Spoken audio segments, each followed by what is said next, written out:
The Barstar Podcast is a show that aims for something a little different. It's hosted by a drummer who thinks he's a musician. But let's be honest, I know and you know that drummers are not musicians, right? Or are they? Hang on a second. Who wrote this crap? This is garbage. Nobody's going to listen to a show put on by somebody they haven't heard of. Stupid. Crap.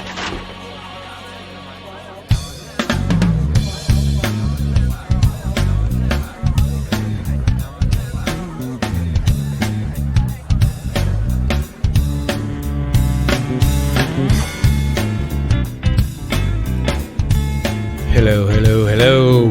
Welcome to another episode of the Barstar Podcast. I'm your host, Stephen O'Reilly. I want to thank you guys for coming back once again to hang out with my dumbass. I appreciate it. I appreciate the ratings and the reviews, even though my shows have been kind of sporadic as of late.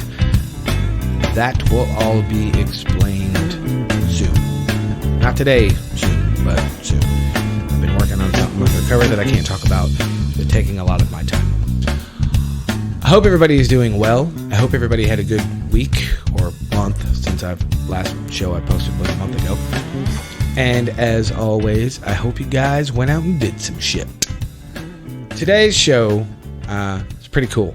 Something different. I've never explored this side of anything or anybody on the show. I've done it a lot in private, had a lot of conversations about these kinds of things in private. But today is not music related. So be forewarned before you go any further. There is some talk of emotions. There is some sexual talk. There is some different ideas that may not align with yours. No, it's not political. No, it's not religion. And of course, it's not fucking Go Sports Ball. It's none of that. But today on the show, I have my buddy, Adam Seymour. Adam and I have, in air quotes, worked together for the past couple months. I've gotten to know him. Very, very interesting dude. Very smart individual. Very intelligent guy. And through the course of the last 2 or 3 months, we've had some really interesting, in-depth, long conversations about a litany of things.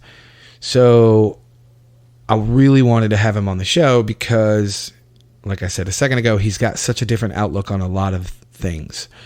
So I think this one's going to be interesting for you guys to listen to. As far as me, it was interesting and it was fun and it was enlightening to do with Adam, to get some of his ideas and philosophies on record, so to speak, or recording, whatever the fuck you want to call it.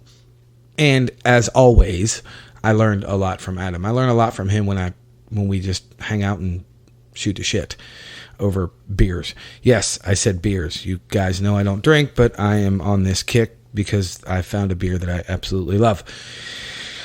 I know, it's a phase. It'll pass, I'm sure, because I'll get sick of it because I'm just not a beer drinker. But that being said, I will not bore you anymore with my rambling. Just be warned, there's some sensitive issues. Not that I give a flying fuck what comes out of my mouth or anybody else's mouth on my show. But I do know that it's a far stretch and a far departure from what I normally do on my show. I think he is only the third or fourth non-musician I've had on the show. When we're talking in here, I think he's my first non-musician. That's actually not true. I had my buddy Steve Owens, and I had my amazing wife Stacy. So that would be 2. But long story short, or long story longer, this episode was fun. It was a lot of fun for me. So just if you're not into sensitive topics or somewhat deep thinking or deep thinking in general, this may not be the show for you. You can wait till I drop my next one. God knows when that will be.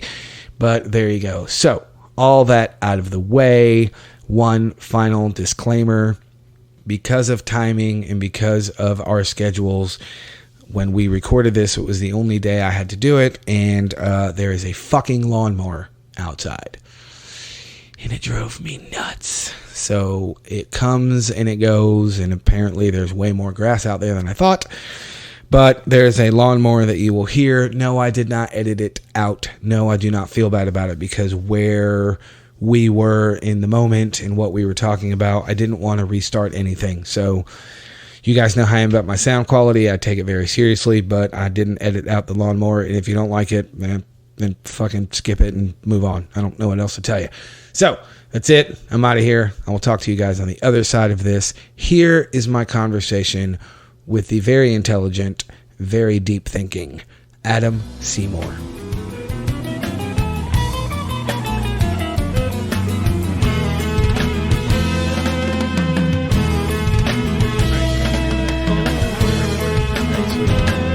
I get to tell everybody this. Don't stare at the screen. Everybody does it. Your voice goes that way. Okay. And I'm going to do something on my show that I have never done. Ever. I'm going to see if it works. I got one time to not fuck this up. Steven is drinking. I am, and it's partially your fault. Well, you can thank me later. So I am sitting here with my buddy, Adam Seymour. First of all, how are you? I'm doing well, sir. Thank you. You look good. I took a shower this morning, so I feel good. Combed my hair. Why you gotta already start with the fucking hair jokes? So, hey, no, I'm doing good, sir. Thank you. Good. So, you and I have an odd little history. Yes, we do. So we'll start there. Our wives have known each other for, I don't know, 3 or 4 years? Something like that? 2, 3 years? Yeah. 3 or 4 years? Some shit like that. When they met each other, they didn't like each other, which was funny. And you and I have known of each other for the last 3 or 4 years, but we've never really met or hung out till about 3 months ago. That's correct. I, in a strange way, work for you. In a roundabout way. Yeah, and we'll leave that there. Yeah. And we'll move the fuck Fair on. Fair enough. But you and I have been talking. You are an extremely intelligent man. I appreciate your compliment. Well, it's true. I don't blow smoke up people's asses, except Stacy when I'm trying to get in her pants. But that's another story. Understandable. But you and I have had some cool conversations, and you started listening to my show. You didn't know I had a podcast, which I appreciate. And you said, "Hey, man, what if you and I did a show?" And I said, "You're fucking smart." Yeah. So I think you and I were talking about this before I hit record. I believe you are the first non-musician I've had on my show other than my wife. Okay. I believe. I'd have to go back and look. Everybody knows my timeline memory sucks. I can't remember shit.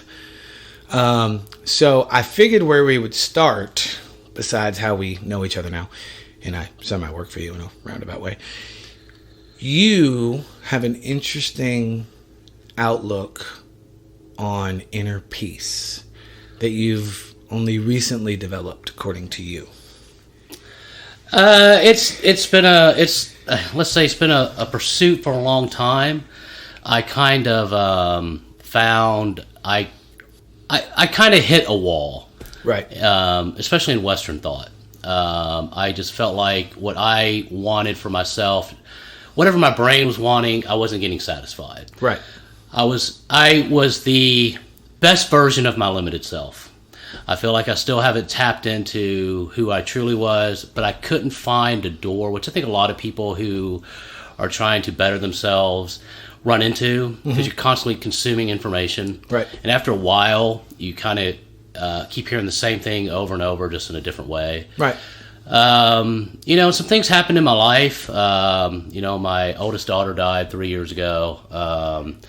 Which, and some other things in relationships kind of prompted me to, I didn't want to suffer anymore. Right. And suffering is, of course, on a scale, but I know what my level of suffering was, and I got tired of it. I had to find a way out. Right. Had to. There had to be more to this life than suffering. Right. And not that my life's bad. It's never really been bad. And I wouldn't say that my life was nearly as bad as what a lot of people are in. I've always been financially decently secure. I've had a decent education. I've had supportive parents. But through my own discoveries, I've realized that it really wasn't me, that was causing my suffering. And I think all humans suffer on a certain level. And we're all right. I agree with that. All humans are looking to get away from it. So that was a long answer to your question. That's okay. We have all day. You signed up for this, so I can go all day, brother. You and I have had some discussions. I know what I'm in for, and I like it, which, again, is why I wanted to have you on the show. The other day, you and I were talking about, I hate to say me, but it was essentially me. I had expressed, I used the word annoyance, and I came back to you the next day, and the actual better word is frustration. Being that I'm a musician and I can't fucking play right now, and it's making me cranky and bitchy and all of the other expletives that go with that. And you said something to me that I usually subscribe to, but I kind of forgot in my own little selfishness, which is why I wanted to start with your whole kind of view on bringing inner peace and stop the suffering and shit. You said, you looked at me and you said, why you get mad? You can't control it. I went, fuck, he's right. Shit. I hate it when he's right. But it was a good point because I think people in general, myself included, obviously, it's not even taking shit for granted. We're so used to controlling everything and controlling our lives and controlling what other people do or attempting to control what other people do and controlling this and controlling your job and controlling your career and controlling your money. I think we're so used to controlling everything that when shit's out of control, and that doesn't mean that it's bad out of control, it's just out of your control. Right. We freak out. Do you agree with that? Yeah, certainly. And of course, you said a couple things. Let me go back to what you said about getting the question about you being mad. Part of our humanity, and when I say our humanity, it's things that as human beings we just have. Right. A lot of people talk about triggers. You've heard this word before. Right. Well, this person triggers me, this person triggers me. And so we spend a lot of time working on the triggers, trying to avoid the trigger, when in fact the trigger is actually automated. It's automated from a precondition you picked up years ago, mom, dad, whoever. Right. And so we spend the majority of our time trying to fight the trigger, or we cascade into whatever the trigger does, anger, sadness, guilt, shame, wherever you want to go, which is suffering. Right. So even though you're mad, and anger isn't necessarily a negative emotion, because most people, it releases chemicals in your body that actually make you feel good. Right. It empowers you versus depression or shame. So we don't necessarily see anger, but the question comes back is, can you be with things and not get upset about it? Regardless of what you're doing, can I be with it? Question I ask myself all the time, can I be with this? Right. And what I mean by that is, can I be in this situation, no matter how it's unfolding, and stay at peace? I'm pretty good at it. I don't win all the time. Hang on. Go ahead. Really? You're going to fucking mow the lawn right now? Exactly. What a jackass. I don't even think I'm editing that out. Fuck it. So, yes, kids, that was a lawnmower. And this is Steven being angry. God damn it. But, so... it's part of the process of being a human and understanding our humanity. I think we're hard on ourselves. I grew up very hard on myself. Right. And not accepting the parts of me that just happen. Right. Because I am a human. I have the full range of emotions. Right. And sometimes they come out, and sometimes I don't control them. I kind of have this overriding philosophy now. Can I stay in harmony with what life is unfolding as it goes minute by minute? That's my ultimate goal. Can I be in harmony with life as it unfolds? Now, to go back to your second question about control is an illusion. Would you agree with that? Oh, absolutely. Okay. Of course. So control is an illusion. Control is actually a adaptation to a subconscious programming that more than likely, if we were to really dig down deep, it would have to do something about how we feel about ourselves. Right. There's something that's inadequate. We feel that's inadequate about us. And therefore, out of that inadequacy that's probably buried pretty deep, that probably a lot of people wouldn't even recognize, that several adaptations. It could be OCD, it can be control, it can be excessive drinking, it could be a multitude, which none of these things are wrong, they're just human. So, in spite of that, I think the first thing we have to do is give space for being human. Right. But control, it's a funny thing. I've lost relationships over control. I grew up just had to control everything, and really, as I continue to look at myself, it really was all based in fear. fear of loss, fear of my own inadequacies, that I needed to, loss being a big one for me, because I feel like, I can't prove this, I feel like my biological father died when I was 5. Right. So that's a huge loss, and at 5 years old, you can't process that kind of information. No. And I barely have memories of it. I have a few memories of his funeral, but not having any grasp of what death was. But on a certain level, the adaptations that I had was I needed to control my world so I don't experience suffering, however that plays out. Right. And we could go deeper and deeper into the ideas of control and where it comes from, but I think ultimately, when it comes to dealing with your triggers, when it comes to dealing with you being angry, when it comes to dealing with, can I accept life the way it's unfolding before me? And honestly, what are you going to do about it, really? Right. Well, that's the thing that you said to me when we were sitting on the unsaid porch, that got me thinking, because most people that know me personally, I'm pretty much the same every day. Yeah. I don't change. I'm not emotional. I don't go up and down.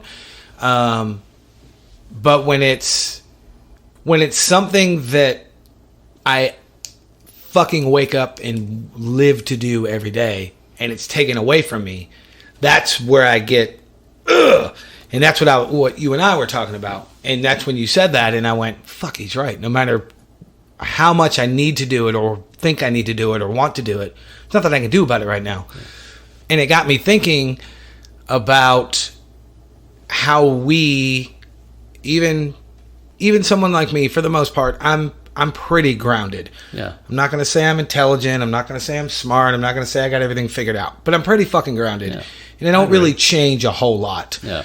And part of that is because of the shit that I went through years and years ago. And I think I've talked about it on the show a little bit. But like you said a second ago, or a minute ago, I understand anger. I have no issue with anger. I can see that. I am an angry motherfucker by definition, but if you were to just meet me, you would never be able to tell, because I have it under control. I took anger management. I went through a little bit of counseling to figure it out. But I figured out how to control that anger and how to use it, because, like you said, it's an emotion. You can use it for good if you want to. Part of the reason why I play my drums so hard, bitches. But jokes aside, I get anger. I'm not scared of it. I'm not really scared of a whole lot of emotions. Empathy, I don't really understand. I'm not a very empathetic person. Sympathy, it depends who it is. But whatever. Understandable.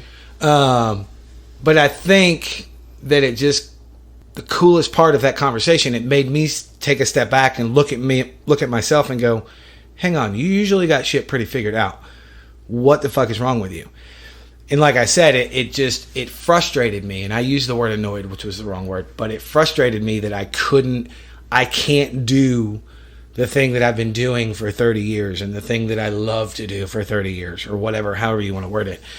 What you said to me made me just kind of pump the brakes for a second, which brings me to the ultimate point of that first question. What we're still talking about is, I think it's good for even the most grounded, or the most successful, or the most people that think they have it figured out, every now and then pump your brakes and go, what the fuck's really going on here? Yeah. Because you may not even know.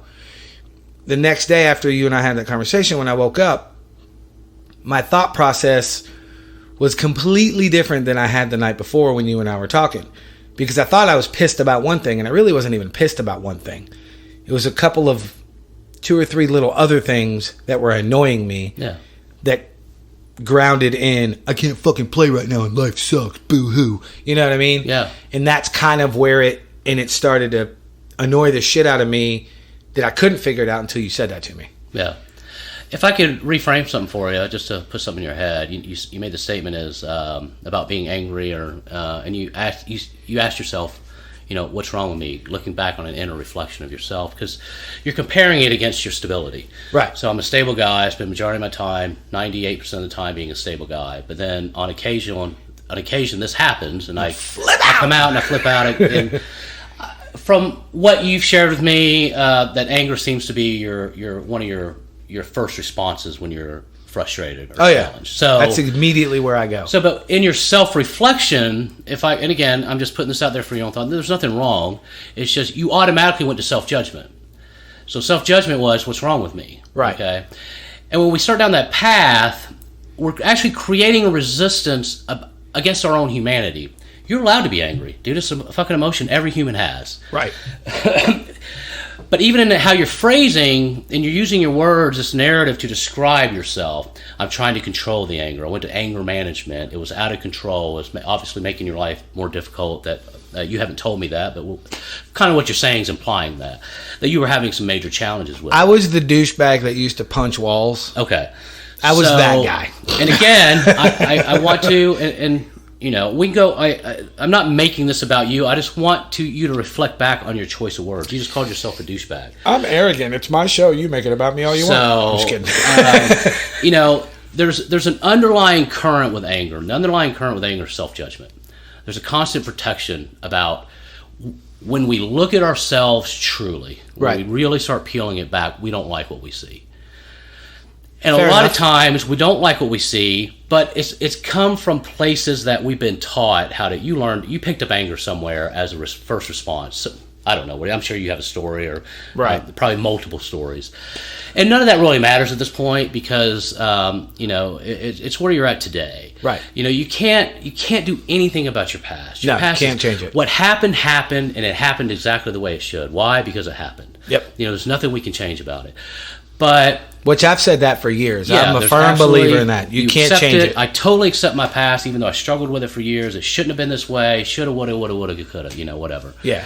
But going back and just reflecting on a couple of things you said, and you know, I would only encourage you to, you know, look at the words you're using to describe yourself.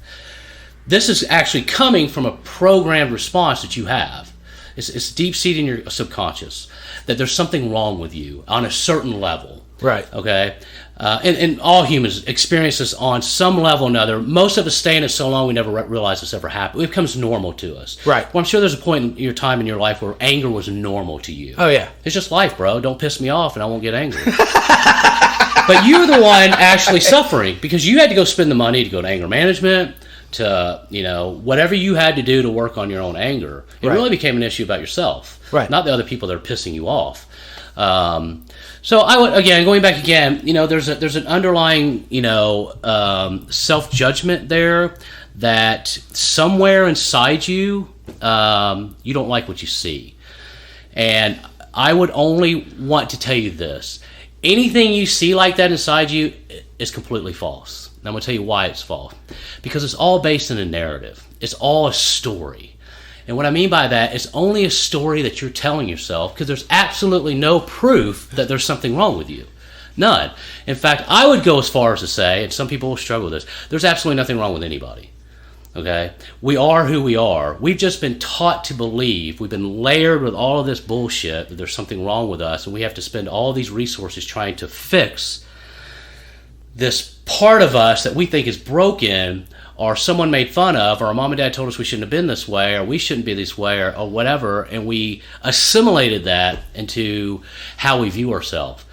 So, you know, I would only encourage you that when you start going down that path, you start cascading into anger or whatever, or there's a reflection of a person who says something, or you heard something that pushes a button in you and angers your response, there's actually something going on beyond that anger. And I would dare to say there's somewhere in there that something's happening inside of you that what they're saying or doing is actually getting too close to the bone for you in some form inside you that you don't want anybody to see because you think something's wrong with it. I'm just here to tell you there's nothing wrong with you. Well, I know that. No. We know that here. If I were to say that to any average Joe, everyone would say there's nothing wrong with me. Right. No, I get that. But that's not what we truly believe about ourselves. I'm talking deep, deep down, man. I'm talking when you look in the mirror and you do stupid shit, or you get angry, or you say the wrong thing, and you come back and you're like, man, I'm a fucking dick. I'm a terrible person. All of these things are very human. Right. And they pour out of us. I'm just telling you that there's nothing wrong with you. You take that statement however you want and let that soak in, because I heard a guy tell an illustration. Where are you from? Originally? Yeah, where were you born? I was born in Syracuse, New York. Syracuse, New York. What year?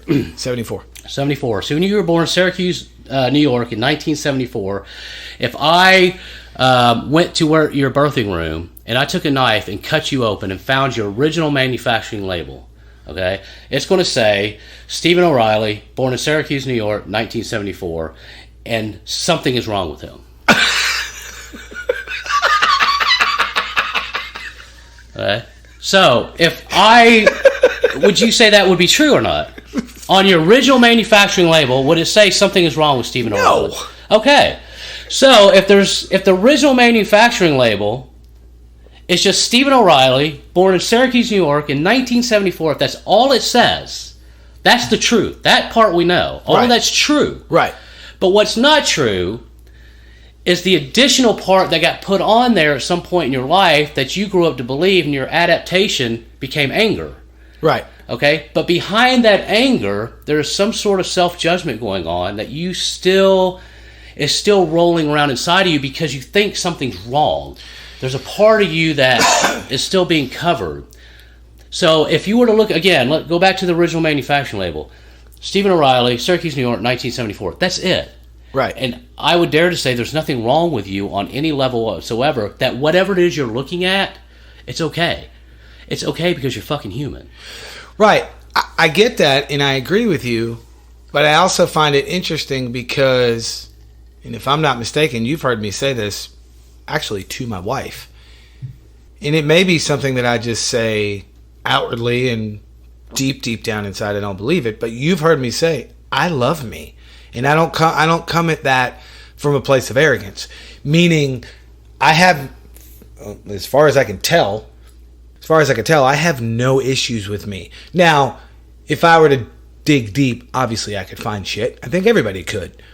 But for the most part, which I also think is why day to day I don't change, I'm pretty much, what's the word I'm looking for? I'm even keeled almost every day. You're very consistent. Because I don't have issues with myself. And I love me.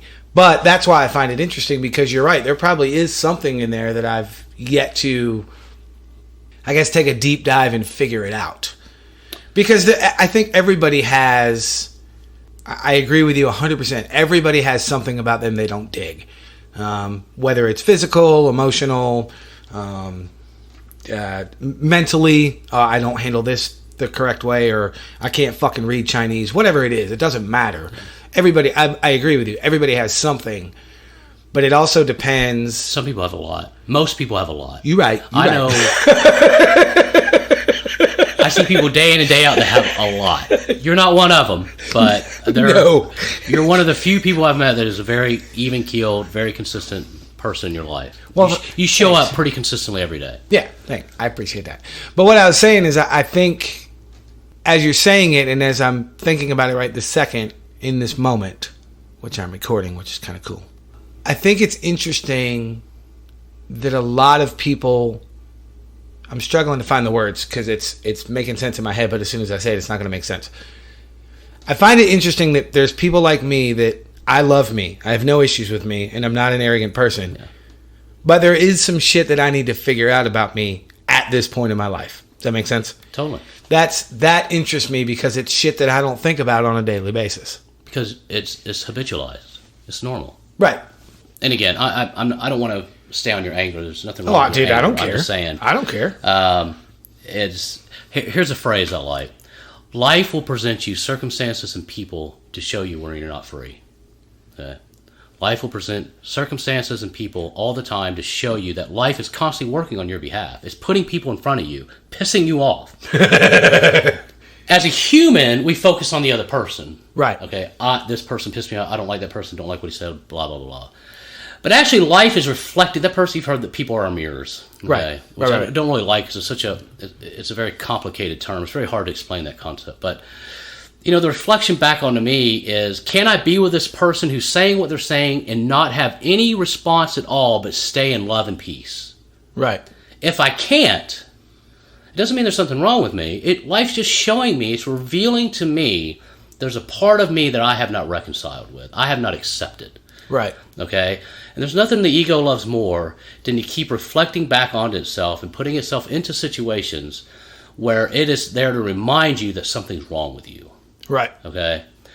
And in that is human suffering. In that, there's a lot of malaise, there's a lot of self-loathing, people go into depressions, people are miserable, they're taking pills, their anxiety's out of control, they live under huge amounts of stress, which then cascades into their physiology, comes out in hives, it comes out in all kinds of manifesting, especially skin conditions, eye conditions, even heart conditions. I mean, think about, there's a heart condition that people die of from a lot, and it's called a hyperactivity or heart, what's it called? I got nothing.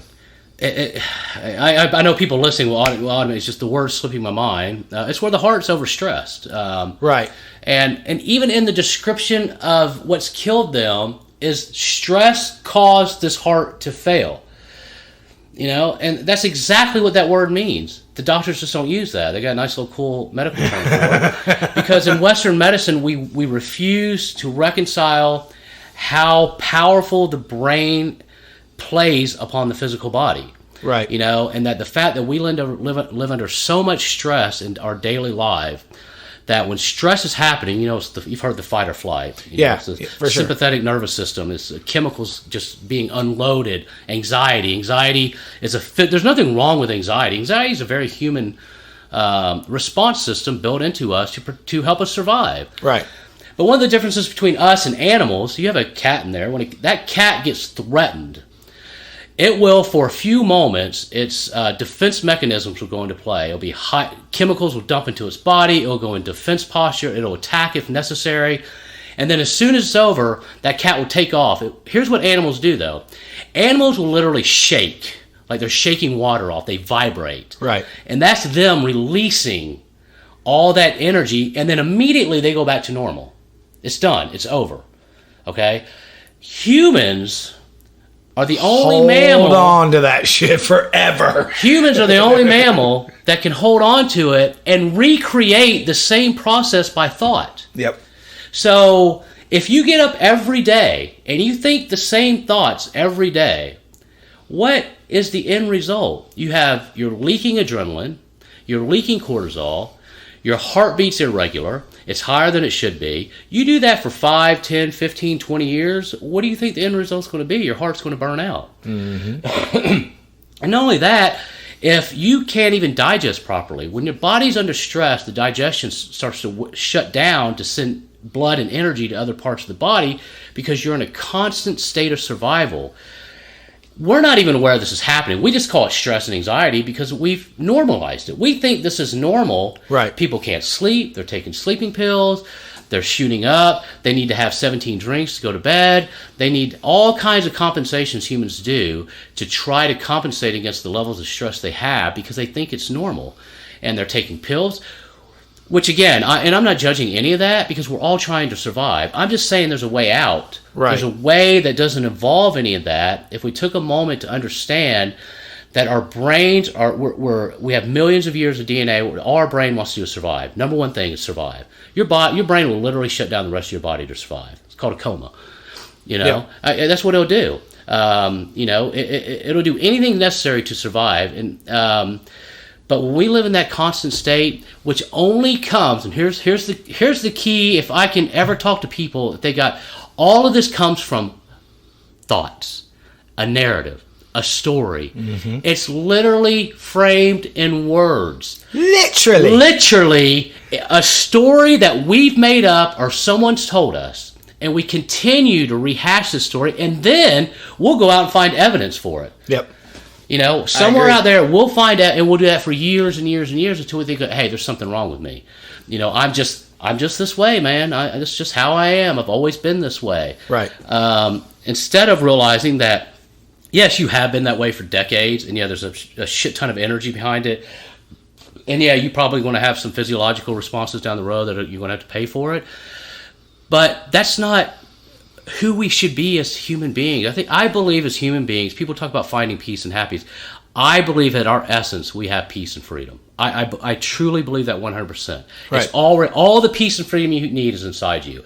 We've just layered so much bullshit on top of it that we're out here in these circumstances trying to find the perfect circumstance, the perfect relationship, the perfect job, someone that does the perfect boss, someone who doesn't piss us off or stress us out, because we're constantly looking out there thinking that if I just got the right circumstance, my life would be better. Right. Instead of everything's the way it should be. Everything's perfect the way it is.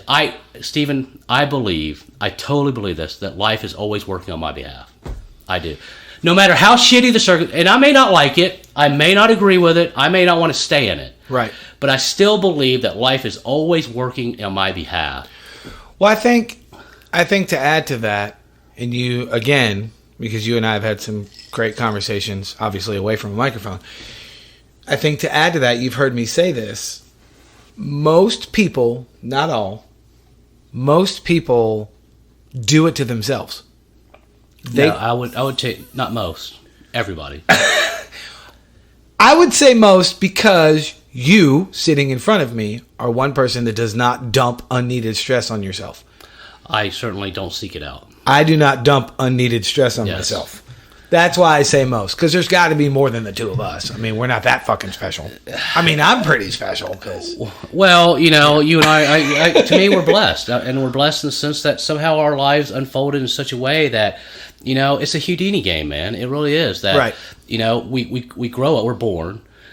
We grow up in a prison, and the prison's a mental structure that someone gave us, and then we built all kinds of walls around it and strengthened it, and then really the game becomes who can get out of it the fastest. Right. And really, it really doesn't have a whole lot to do with us. We were just presented circumstances that force us into a position to be like, hey, I need to make some changes. I don't consider myself an overly smart person. I'm just like, I was desperate to find and understand and be able to metabolize into my stream of consciousness and my thought processes how to live in the peace that I already possess, instead of looking for it, instead of making sure everybody's acting right and this person's not doing shit they shouldn't be doing. Again, a judgment on the audacity that I believe I can actually control another human being, or, and they're upsetting me, instead of realizing, man, everything's working on my behalf. I already have that peace. I already have that freedom.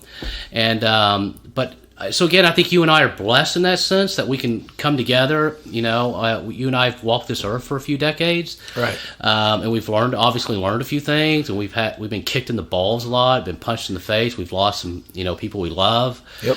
That, life is aligned for you and I in such a way that we were paying attention maybe at certain parts in our life, and we picked up on some stuff like, man, I like this better than I like being this person better than I like being that person. Right. And I think, I'm not 100% sure you and I have ever talked about this, but in a lot of the local musicians' minds, I have a reputation for being an asshole or a dickhead. Or so I've been told by a few hundred people. And it doesn't bother me. I don't care. But I find it interesting, and I literally just had this conversation with my buddy Sean yesterday. I find it interesting that the reason people think I'm an asshole or I'm a dickhead is because I don't sugarcoat what comes out of my mouth to save somebody's feelings. I'm not mean. I'm not rude. I'm not overly aggressive, unless I get pissed off, which does happen. But for the most part, I'm like the same every fucking day. Yeah. But I think when it comes to doing business, because most of the bands I've been in the past few years, since I left Tark Bus, I've done all the business. I've run everything. Yeah. So when it comes to business, I'm a little short, and I'm a little stern is not the right word, but I'm a little more direct and to the point. And I think a lot of it is because I don't feel the need to waste time talking about your mom and them, because I don't give a fuck. Yeah. And it's not rude. I don't give a fuck. I don't know those people. I'm never going to see them. Yeah. How's the weather? Walk outside. You'll figure it the fuck out. Yeah. That kind of shit annoys me. And I think that's why people think I'm an asshole or I'm a dickhead. And that's fine. I have zero issue with it. Right. I own what I am.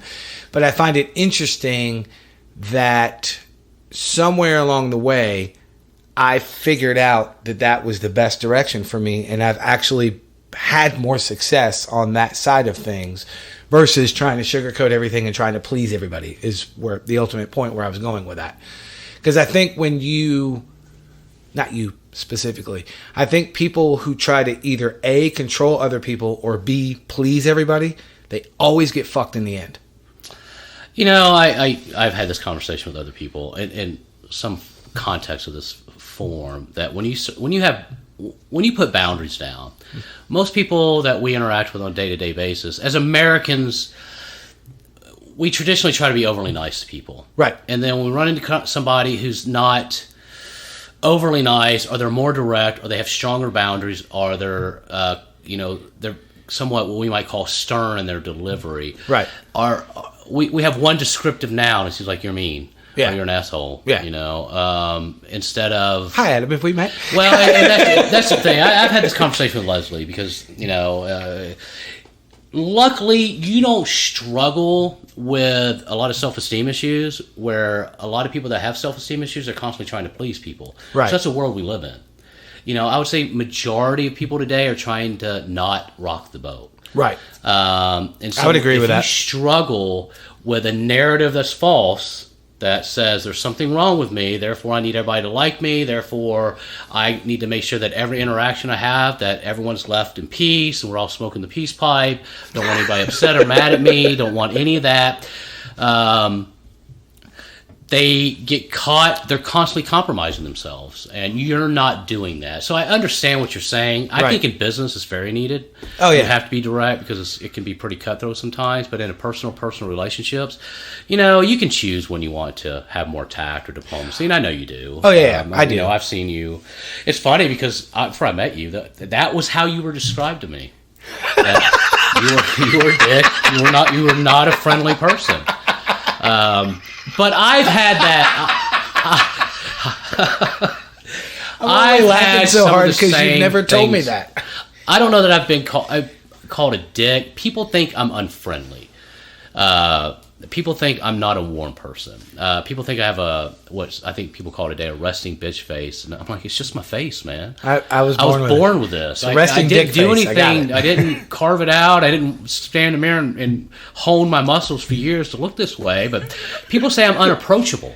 I've heard that all my life. Oh, I get that too. You're so unapproachable. I'm like, well, you haven't even approached me yet, so how do you know? Yeah. Why don't you just take a chance? You know, roll the dice, man. See what happens. I think I'm a pretty friendly guy. Yeah. You know, I don't participate in a lot of the day-to-day, for lack of better words, and not being judgmental of bullshit that people talk about constantly, but what I refer to as small talk. I don't do a lot of small talk. Yeah, I don't like it. I'm pretty burnt out on small talk. There's not much about J-Lo or Kim Kardashian or Kanye or Donald Trump that I haven't heard. Do I need to know? You know, talk to me about, you know, something that makes us better people, or, you know, and I'm in like sin, but I just don't. I don't honestly. I don't care. I don't even watch television, so I barely read the news. That. Yeah, you have talked about that. I don't. It was a value judgment of mine because everything's so negative and it's so confrontational. And I know you and I had this conversation a couple of weeks ago. You know, it's so polarized that all we do, we're trying to make the other person wrong. Right. Constantly. Yep. And we're putting a shit ton of energy behind it. I'm in that place in my life where I don't want to make people wrong. You know, because it's really not... making people wrong is a judgment on what they believe and who they are, which, you know, a whole nother rabbit hole we could go down. You know, there's just... To have the audacity to judge someone for a decision they made or where they're at in their life is really ludicrous, because it really goes against physics. And the physics part of it is that if you had the exact same life and you had the exact same experiences and you were brought up the exact same way they have in that moment of time, you would make the exact same decision they made. Right. You know, I could see that. I agree with that. You would have no other choice. You know, the only reason you're judging them is because you have a different option and you think your option's better, which is probably not. But in your head, It is, because we all think we're perfect sentient beings, that, you know, there's nothing wrong with us. But in the fact of the matter is that, you know, we spend a lot of time making people wrong. I don't like making people wrong anymore. You know, when someone told me you were mean, you were a dickhead and whatnot, you know, I heard that. I set it on the shelf. All I could do was interact with you and figure it out. I would not use that to describe you. Right. I think those are people who don't take the time to get to know you. Not that you're the easiest guy in the world to get to know, But I think you and I have similar energies. I think we connected, fairly quickly. We spend time together, and we kind of go with the flow. We kind of know we can talk to each other without talking sometimes. How about that? We have done. Is that a fair description? Absolutely. Well, I think there's something you said a second ago when you. Then I want to get back to the I don't care thing, but I think as far as me personally being. People not taking the time to get to know me, I do admittedly keep new people at an arm's length. And I think, and it's probably wrong on my part. Now, before I go any further, the arm doesn't stay out long. It doesn't take me long to figure it out. But I keep people at arm's length because I'm looking for, all right, where's the knife just in case I need to know when it's coming. Yeah. And I would consider that a defense mechanism. No secret, I've been fucked over a lot in my past. I don't live in the past. However, I'm not walking around blindly going, hey, you're nice, come here. You know what I mean? Yeah. I'm just in case. So I do admit to that one. At first, I'm a little standoffish. That being said, and this is not a defense, this just popped into my head also, I'm also constantly getting bombarded by people because of what I do. Yeah. People recognize me. Hey, man, you're from the do-do-do. And I'm going, all right, what do you want? Right. It immediately just slams up in front of my face. What do you want? You want something. Yeah. And the want could be as small as a conversation. Right. It's not necessarily... Which can be taxing sometimes if you're not in the mood for a conversation. Right. Hey, man, my brothers, sisters, cousins, uncles, niece on his mama's side plays drums. You ought to hear him. No, I really shouldn't. Yeah.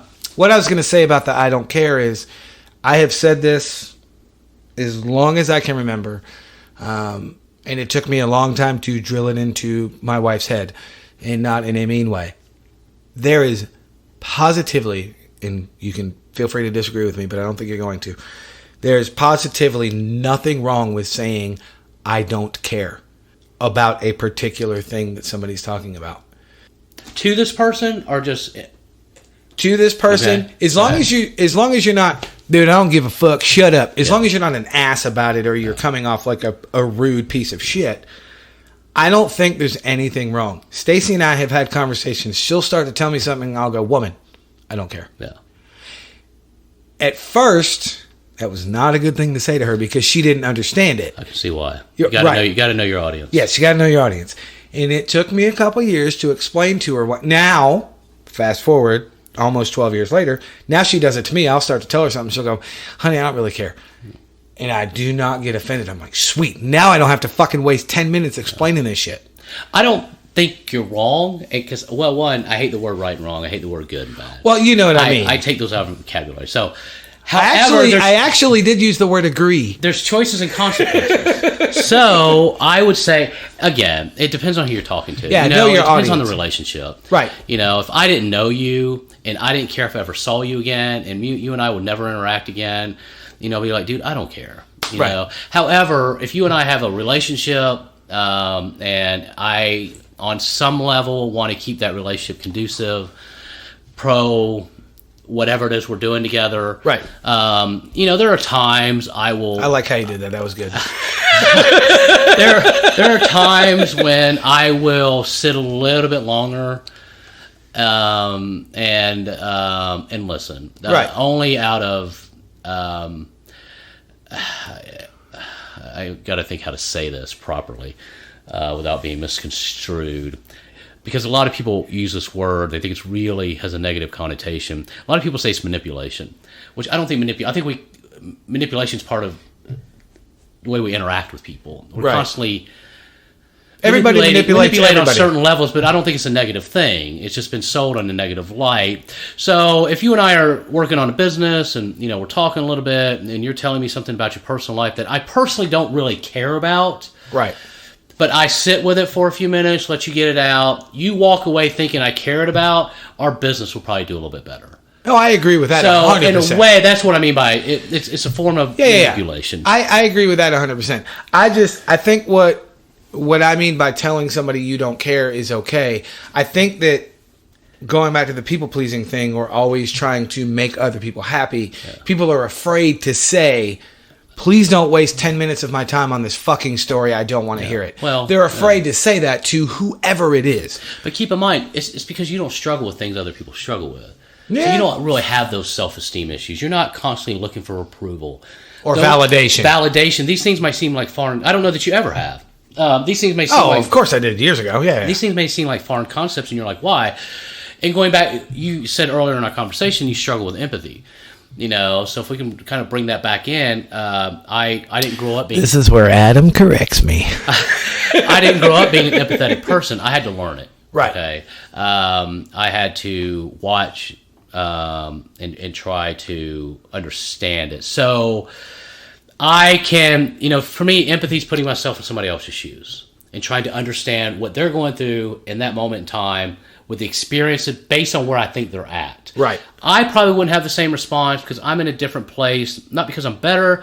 It's just I perhaps emotionally, I don't struggle with those things. Right. I'm like you. I don't struggle with a lot of needing validation. I don't need you to tell me I did a good job. I like being liked. It's cool. I like being told I did a good job if I did a good job, but I don't find it a necessary driving force in my life. Right. However, a lot of people do. And I know Fair people point. close in my circle that need that from me. And so, why are you laughing?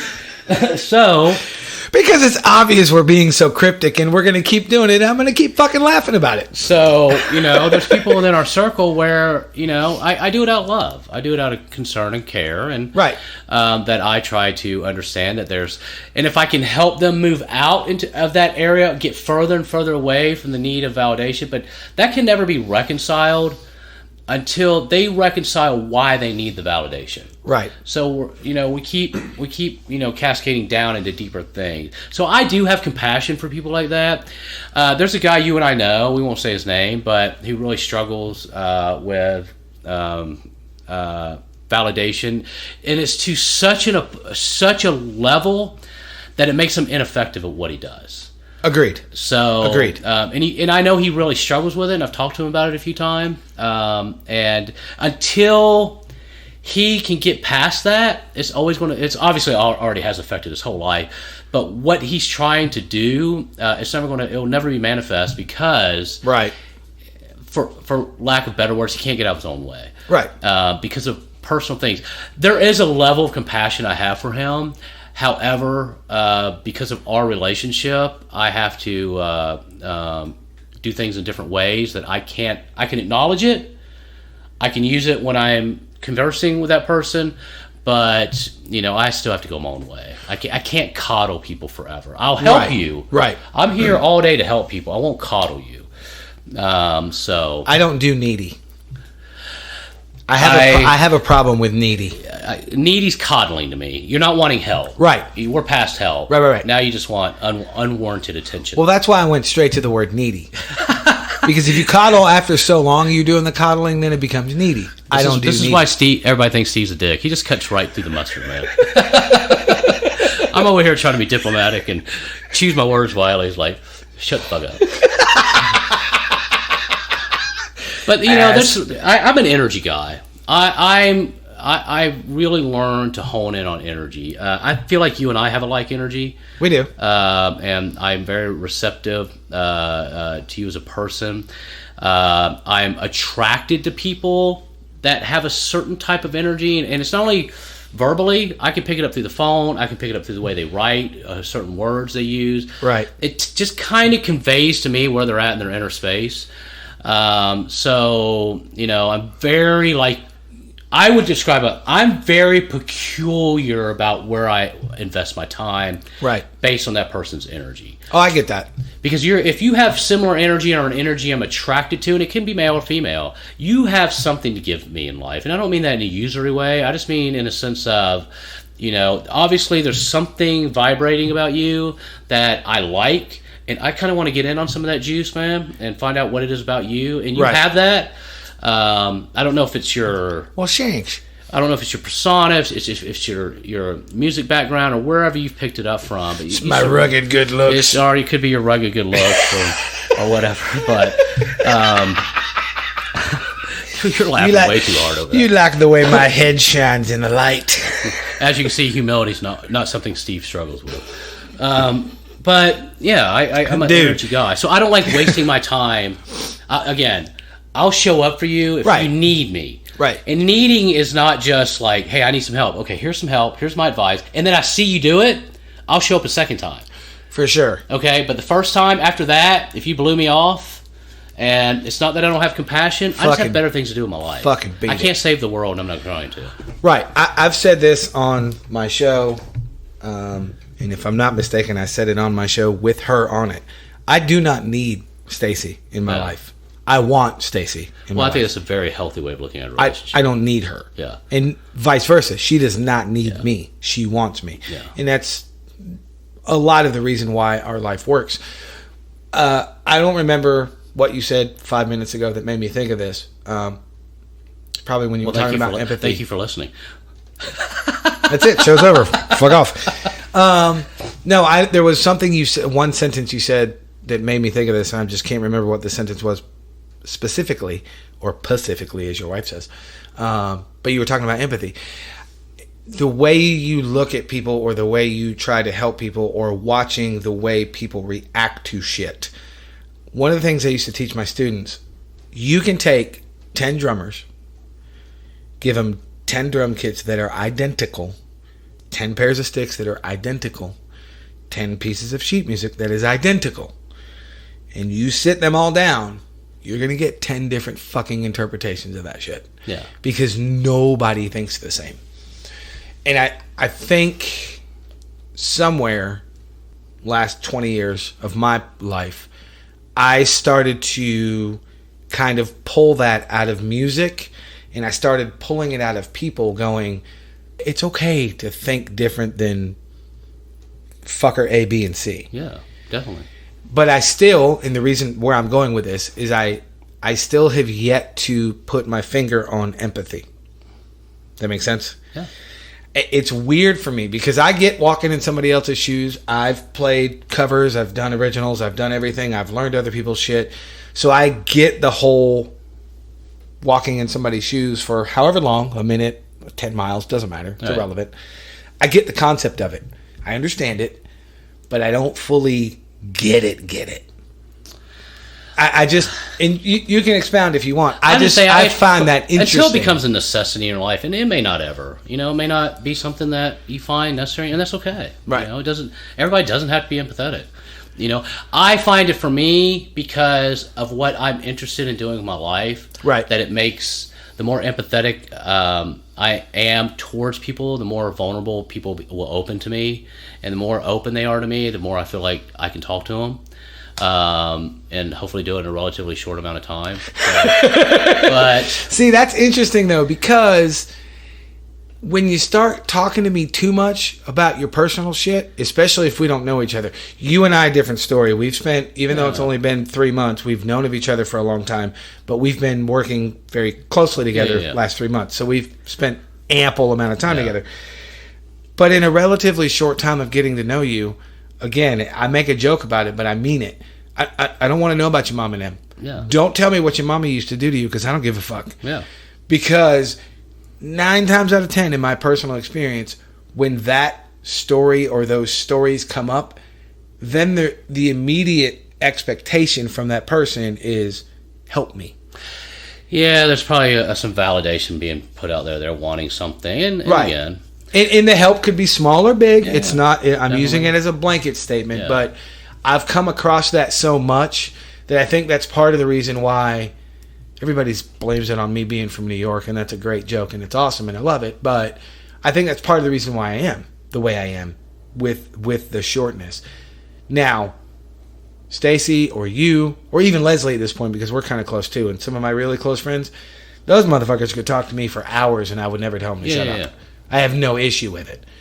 But I think there's something about, I get the vulnerability, that I understand. And I understand shedding your skin and going, this is what it is. That makes complete sense to me.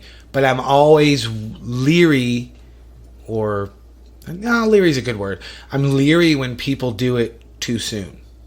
You know what I mean? Yeah. That shit, it doesn't freak me out, but it bothers me. What are you looking for? That's why I go back to the defense mechanism. Where's the knife? Something's coming. You're either going to want something from me, you're going to want help from me, or you want me to try to solve your problems. Yeah. And I'm not pointing at me. I mean, people do this to other people every fucking day. All the time. Yeah. That shit, I'm not a fan of that. And I think that's part of the reason why I don't explore empathy more. Because when you come to me with a sob story, I'm just, all right, don't do that shit again. And that's perfectly okay. There's nothing wrong with that idea that, it doesn't serve you at this point in your life. And you obviously have it where you need it. And if you don't enjoy, which a lot of people don't enjoy, I used to be a pastor. You knew this. Yes. Years ago. I was going to get to that, but you brought it up.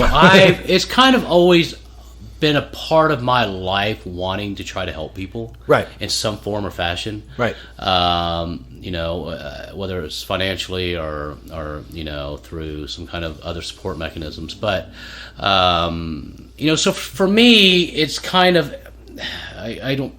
probably the only person I've ever used this term with is Leslie.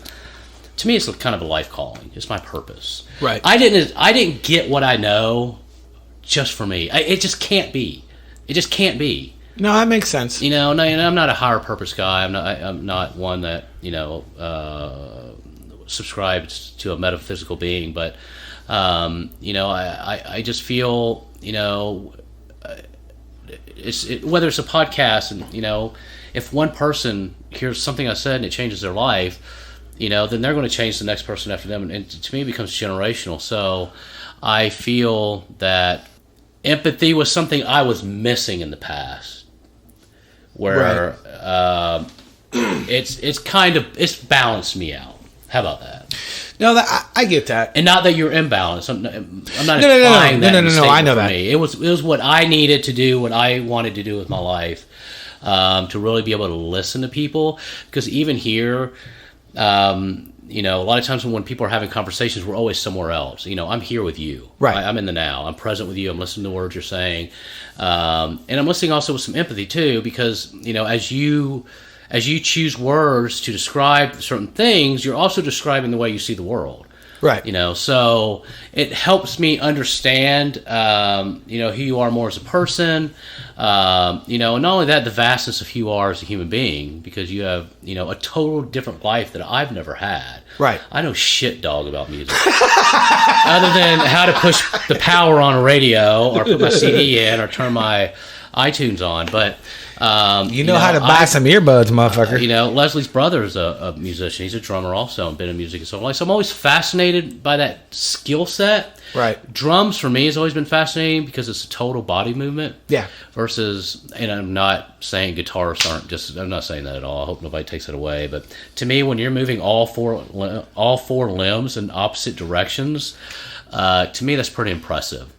So, and plus you have a very unique personality, and so does Sean. Sean, both you guys have a very unique personality, the way you dress, the way you show up in the world, the way you speak. Right. Sean's a cool dude. And it's your passion. You can tell you are driven by this thing. Like, I want to help people. You have songs inside you, man. Oh yeah. You have music inside you. You gotta get it out. And I would assume you would say it's your life purpose. Oh, absolutely. That you were born to play music. I was put on this earth for one thing. And then you're like, well, how in the world could I have all this talent and not do something with it? Right. That's how I feel, but in a different context. All right, I wasn't going to go there, but you just said it. Let's go there. So, yeah, let's do it. Wherever we're going, let's go. I might have to have another beer. Okay, so very fast disclaimer. Most of you know I do all my shows with a cup of coffee or 12. I'm going to plug this beer, and I don't give a fuck. Did you order this, or did Leslie order it first? I think she did, didn't she? I had nothing to do with that. Okay, so back to being cryptic. This beer showed up at this particular place where Adam and I know each other from, and it's from Sun King Brewery, and it's called Sun King Brewery. Easy for me to say. Orange Vanilla Sunlight Orange Vanilla Cream Ale. You fuckers know I don't like beer. I've gotten drunk on these twice, and I'm about to have another one. What I was going to say that you just said made me think about something is my view of the world, and I was born to do this and I was put on this earth to play music. There is a part of me that is super cynical and super jaded. And it's the one part that I kind of avoid because so much of... Now, granted, success is a relative term. But so much of what's considered the fame and fortune and all that bullshit is right place, right time. Yeah. Everybody knows this. It's no fucking secret. Obviously, with the state of music... I'm not talking COVID either, kids. Obviously, with the state of music and the state of the music industry, it's different now than it ever has been. Obviously, COVID makes a huge difference. Nobody can even fucking play. That's not what I mean. I just mean the industry in general with streaming and YouTube and blah, blah, barf. Where I get a little cynical and a little jaded, and I think that's where some of my edge does come from. And this is going to be very arrogant, and my listeners have heard me say this a million times. I don't know if you've ever heard me say it. I get annoyed and frustrated and pissed, all three, when I watch bands or I watch drummers specifically and I go, that motherfucker couldn't carry my stick bag. What the fuck did I do wrong? And that's where it's not even about me, something being wrong with me. It's what did I do wrong in the journey? And that's a whole nother fucking thing that I deal with. And I'm good at it as far as not taking it personal. I get it. Wrong place, wrong time, yada, yada, yada. So I don't really crucify myself over it. I don't really beat myself up over it. It is what it is. I've accepted where I am in life and I'm good with it. But once in a while, it'll rear its fucking head. I'm going, God damn it. You know what I mean? Are you asking me for feedback on your thoughts? Or are you wanting me to... I'm not asking you for anything. Okay, perfect. You said... you fuck you, dude. Get the fuck out of here. You had said that my view of the world...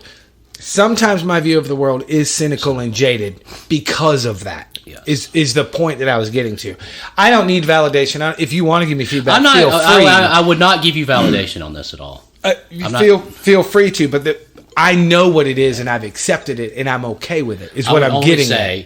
Everything that happened exactly the way it should have. Absolutely. You're in the right spot in your life right now. And it's really whether you believe it or not, and I'm not looking for an answer from you. I 100% believe it. Well, if you believe that, then you wouldn't have a problem with what's going on that you've been left out. It's a smidge of jealousy. You still wouldn't have the problem if you 100% believed it. You wouldn't have a little bit of jealousy. Can I 90% believe it and have 10% jealousy? Sir, you believe whatever you like. I'm just putting that out there. That Here, hold the titty. We were talking about peace and freedom. It feels like I'm actually not rubbing Steven's titty. He did not put it in my hand. But no, there's about 7 of you that will literally get that joke. I've been there, bro. I've been there. I don't feel I've struggled throughout my life. I'm not doing what I'm not doing what I should be doing. Right. Okay, that's kind of the basis of it all. And therefore, since I'm not, what happened, blah, blah, blah, blah, blah, blah, blah, blah, blah. Because it's not what I'm doing to meet my financial needs is not what I want to be doing. Right. But that's why I said a second ago, success is irrelevant because it depends on how you define it. It's the story. Yeah. Am I successful? You bet your fucking sweet ass cheeks I am. Am I where I used to think I was going to be at this age? No. And that's where the smidge of jealousy and cynicism comes from. I would say I had a shift about 6 months ago. I don't remember why. And this is just for me personally. Right. I told you earlier that I believe life is always working on our behalf. So I'm a realist. So reality is I'm where I'm at right now. It doesn't matter what I think should be or where I could have been or I shouldn't have made that decision 25 years ago, whatever. I'm exactly where I should be. And that life is going to open opportunities. So this is about 6 months ago. Life is working on my behalf. I'm going to see doors open up. I am moving at the speed of life and I'm doing exactly what I should be doing. Since I'm not connecting the two. I'm not making any correlation. No, you're good. Again, I don't believe in the metaphysical. If there is one, I'll find it someday, I guess, if I die or something. But since I adopted and totally just reframed that small piece of belief about myself and about the story I was telling myself, my life has been different. Right. I mean, I've noticed things, and Leslie and I have had this conversation a few times, that, you know, things coming into my life, people coming into my life, things happening that I really didn't have anything to do with. They just kind of showed up. Would they have happened had I not? I don't know. You know, I can't say one way or another. Right. But when I fully have embraced the idea that I'm exactly where I should be, doing exactly what I'm supposed to be doing, you know, living my life the way that life is showing up. I'm reacting to life. I may not where I want to be. I have goals, I have aspirations. Right. But where I am today, and again, going back to that phrase I used earlier, can I be at peace with it? Can I be with this? Right. And not have any, you know, reaction to it other than a full acceptance and love of what life is giving me, because there's no other option. Life's not giving me another option today. This is the option. Right now I'm sitting in front of you. Now, wish is a hot chick, but I guess so with you. So life didn't give me another option. It gave me you, and I'm okay with that. But hey, at least I fucking showered today. Yeah, we joked about. I mean, we were joking about it, but yeah, I'm totally, you know, I'm totally grounded in the fact I'm exactly where I should be, doing exactly what I should be doing. Tomorrow, life will present me new opportunities. They may be micro. They may be on a macro level. I don't know. They may change my life. I may have 5 things of ice cubes in my drink, or I may have $500 extra in my bank account. I don't know how life's going to show up. Right. But however it shows up, it's going to be the right thing for me. Until I still have this dream, I still have this idealized version of what I would like to be doing in my head. Right. Just like you do in your music business. I totally understand the frustration. There's times I struggle with it. But when I do, because it causes me unrest, and I want to stay in a place of peace and love and harmony, my goal is 100% of the time. Right. No matter what's going on, I remind myself I'm exactly where I should be. My life, everything that's happened in my past happened exactly the way it was supposed to happen. So I could be at this point right here. May not be my perfect spot, may not be exactly what I'm wanting, because I have other aspirations, which thank God that you and I are in positions where we can actually have dreams. Right. But yeah, I've totally embraced, and to me, all I did was reframe a story that I was telling myself. That, hey, I fell short, and you know, when I was a pastor, I made some decisions that affected my future in that. Right. For a while, I struggled with, you know, it not only affected my future, it affected my relationship with my parents. I mean, the whole thing was like a nuclear bomb that went off because of decisions I made. You know, and I struggled with that for a while. That had I not done that, you know, I might be closer to my parents. I might have a better relationship. Shoulda, coulda, maybe. Shoulda, woulda, coulda, yeah. And I spend all this energy like rehearsing a past that's already happened that I can't do jack shit about. It's already happened. So now I'm in this point that, hey, it happened exactly the way it's supposed to happen because it did happen. I fully embrace that. I accept the way life is showing up. Life is constantly working on my behalf. Tomorrow I'm going to be exactly where I need to be, doing exactly what I need to be doing until life gives me what I want.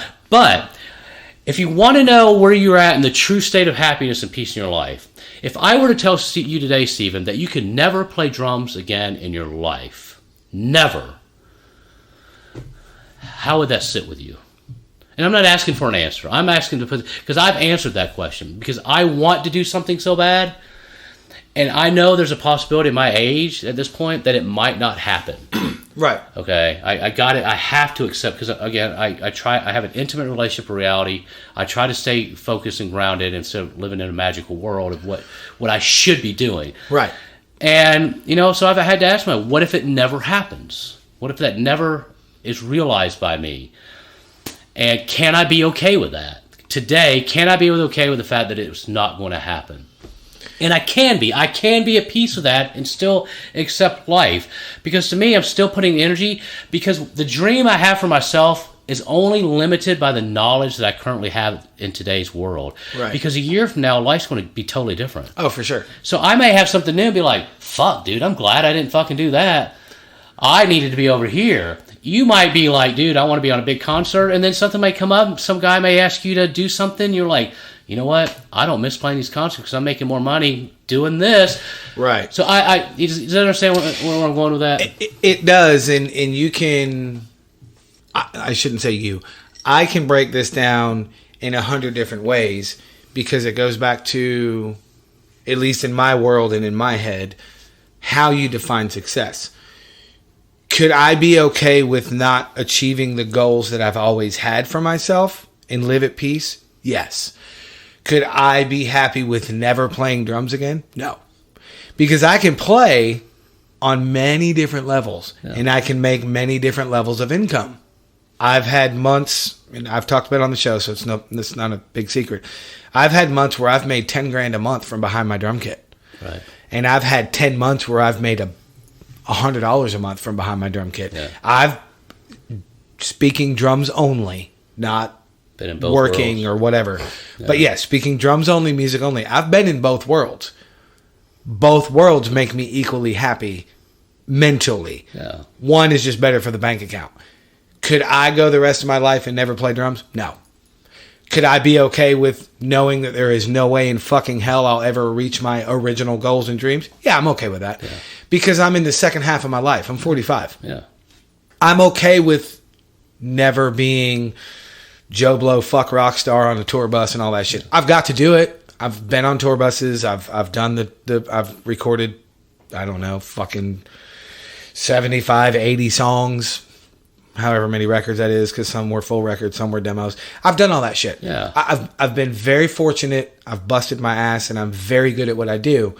And I've done it. I've toured. I've played in front of 15,000 people, 11,000 people. I think my biggest crowd is around 13 is the actual number. I have to go look it up. Don't quote me on that, assholes, because I know how you fuckers are. And I've played in front of 2 people. Yeah. The bartender and the doorman. Everything in between. I've been very fortunate. And I can continue to do that until I fucking kick the dirt or kick the bucket and take the eternal dirt nap. Yeah. And I would be fine with that. I'm all right with it. But being all right with never ever playing again, fuck that. Unplug me and charge your phone. I'm sure your life will. You'll find you're on the path you should be. Yeah, and even and we're gonna say this and then we're gonna take a break because we're gonna talk about something else. Yes, kids, we're gonna take a break because I'm actually going to go get another fucking beer and I'm going to pee. Even with no gigs, I still sit behind my drums at least once a week. Oh. Have been this entire COVID. Actually, the first COVID, I was behind my drums about 4 times a week because I was going to the band room a lot, but it's far from where I live. But yeah, I'm still playing at least once a week. And look to your right, you'll see my practice pad right there. Yeah. I'm always smacking that shit when I'm at home. And then I'll have to drive to the band room to play my drums. But the point is, it's a very long-winded way to say, am I okay with not reaching my original goals and dreams? Yeah, I'm all right with that. Am I all right with not playing? No. Kill me. I can't do that shit. On that, so. Yeah, I can't. No. I cannot not play. Yeah. When your wife looks at you and says, motherfucker, you need to go play drums. Yeah. There's some truth there. Yeah. All right, let's take a break. All right.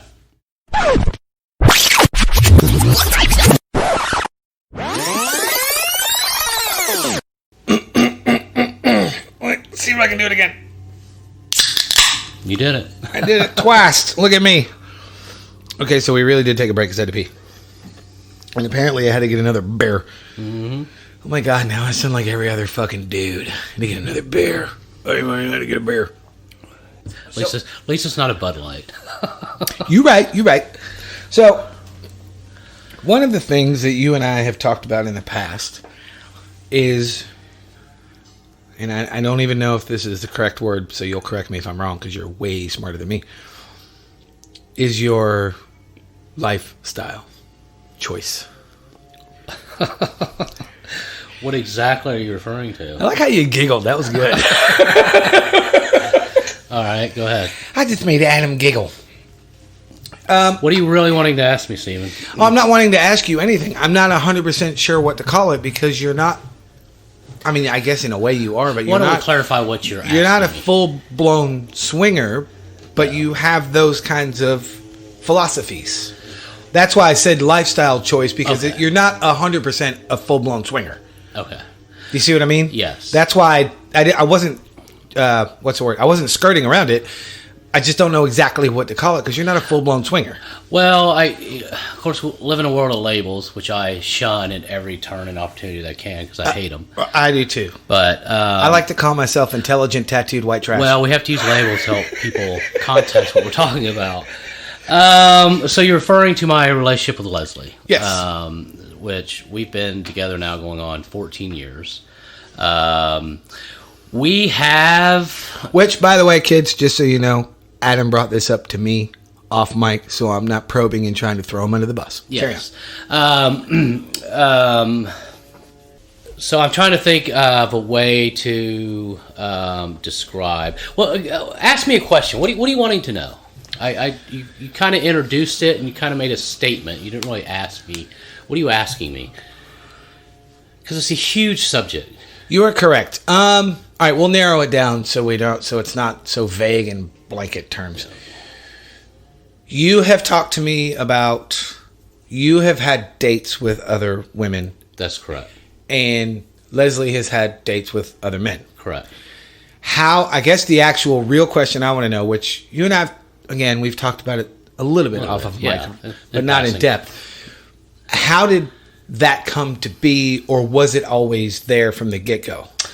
No, it wasn't. I guess Leslie's always been more open-minded than I have. I grew up religious. Right. I grew up in the church. I was a pastor for a few years. So, it's always kind of been part of our conversation. Not necessarily acted upon, but it's something we've talked about. Right. The struggle was me. Right. Coming along. Being a very insecure man. And again, not in a negative way, but not, I don't want to call just because you're in a monogamous relationship that means you're insecure. I'm talking about me. Right. Okay. It was something I wanted to. I couldn't find a footing for it because of my own feelings of inadequacy, the own stories I was telling myself in relation to loss, love. Because as far as I'm concerned, Leslie is the first human being that I can, outside of my children, that I can say I've actually experienced love. Right. So to me, the value of this is huge. Right. This one, I wanted to have it once in my life, especially as I understand love today. So, but Leslie, I've learned a lot from Leslie, but it really came down to my own addressing my own fears and insecurities about who I was. You made a comment earlier that I totally agreed with. You said you don't need Stacy in your life. You choose to have and you want Stacy in your life. Right. I actually think that's a very healthy perspective on relationships. It wasn't until a few years ago where I felt like I was getting to a place where I didn't need Leslie in my life. Right. I was wanting Leslie in my life. Right. I think everybody should be that way. So, I mean, this is a real rabbit hole discussion, but, ultimately right now, yes, we're not crazy about it. In 14 years, I've been out with 3 women. Right. Leslie's been out with, seriously went out with 2 guys. Right. So, for us, I think one thing we had to acknowledge for us is that it's normal to have sexual attraction toward other people. Right. For me, my love, the emotion of feeling cared for, all of that's been met in my relationship with Leslie. I feel totally fulfilled. I'm not looking to replace anybody. I will never leave Leslie. She tells me she'll never leave me, which is awesome, and I believe her. But I have no desire to find another life partner. We are partners through and through. Right. We've been through a lot of shit together. She's not going anywhere. I'm not going anywhere. But what I have learned about myself is that there are other human beings in this world that offer a totally different perspective of life. Just like meeting you. You have a perspective of life that I don't have. I find you to be an interesting human being, so therefore I would quantify a relationship as a friendship because I don't have a lot of friends. Right. So if you and I are friends, are you going to be my only friend? I'll be your friend. Even though you're fulfilling this desire I have for friendship? Right. No, I can have 3 or 4 friends because you're all different types of friend. The distinction where people run into problem is not the friendship part of it. I have female friends. Right. It's when emotions or physical intimacy gets introduced into the dynamic. Right, which makes sense. And it's because it really comes back to each individual person, is how we process that information. For a long time, personally, I felt like I would have never admitted this until I did my own. Leslie was my quote-unquote wife. She belonged to me. Having another man touch her could cause her to maybe leave me. She might love him, and therefore she loves him. You can't love two people at once. Right. This whole dialogue, which I came to understand, was based on my feelings of an inadequacy.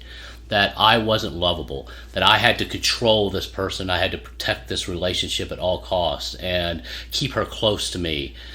Once I reconciled all that with myself, one thing I've definitely learned is I can appreciate people more, and I can actually have relationships with women that aren't sexually based. Right. I can appreciate who they are. There are women I'm sexually attracted to that I don't want to have a friendship with because I don't find their personalities to be something that I appreciate. And I'm not trying to reduce them down as a sexual object. I'm not going to have sex with them. I'm just acknowledging how I feel. Right. And from a biological standpoint, I think we're all driven to have desires.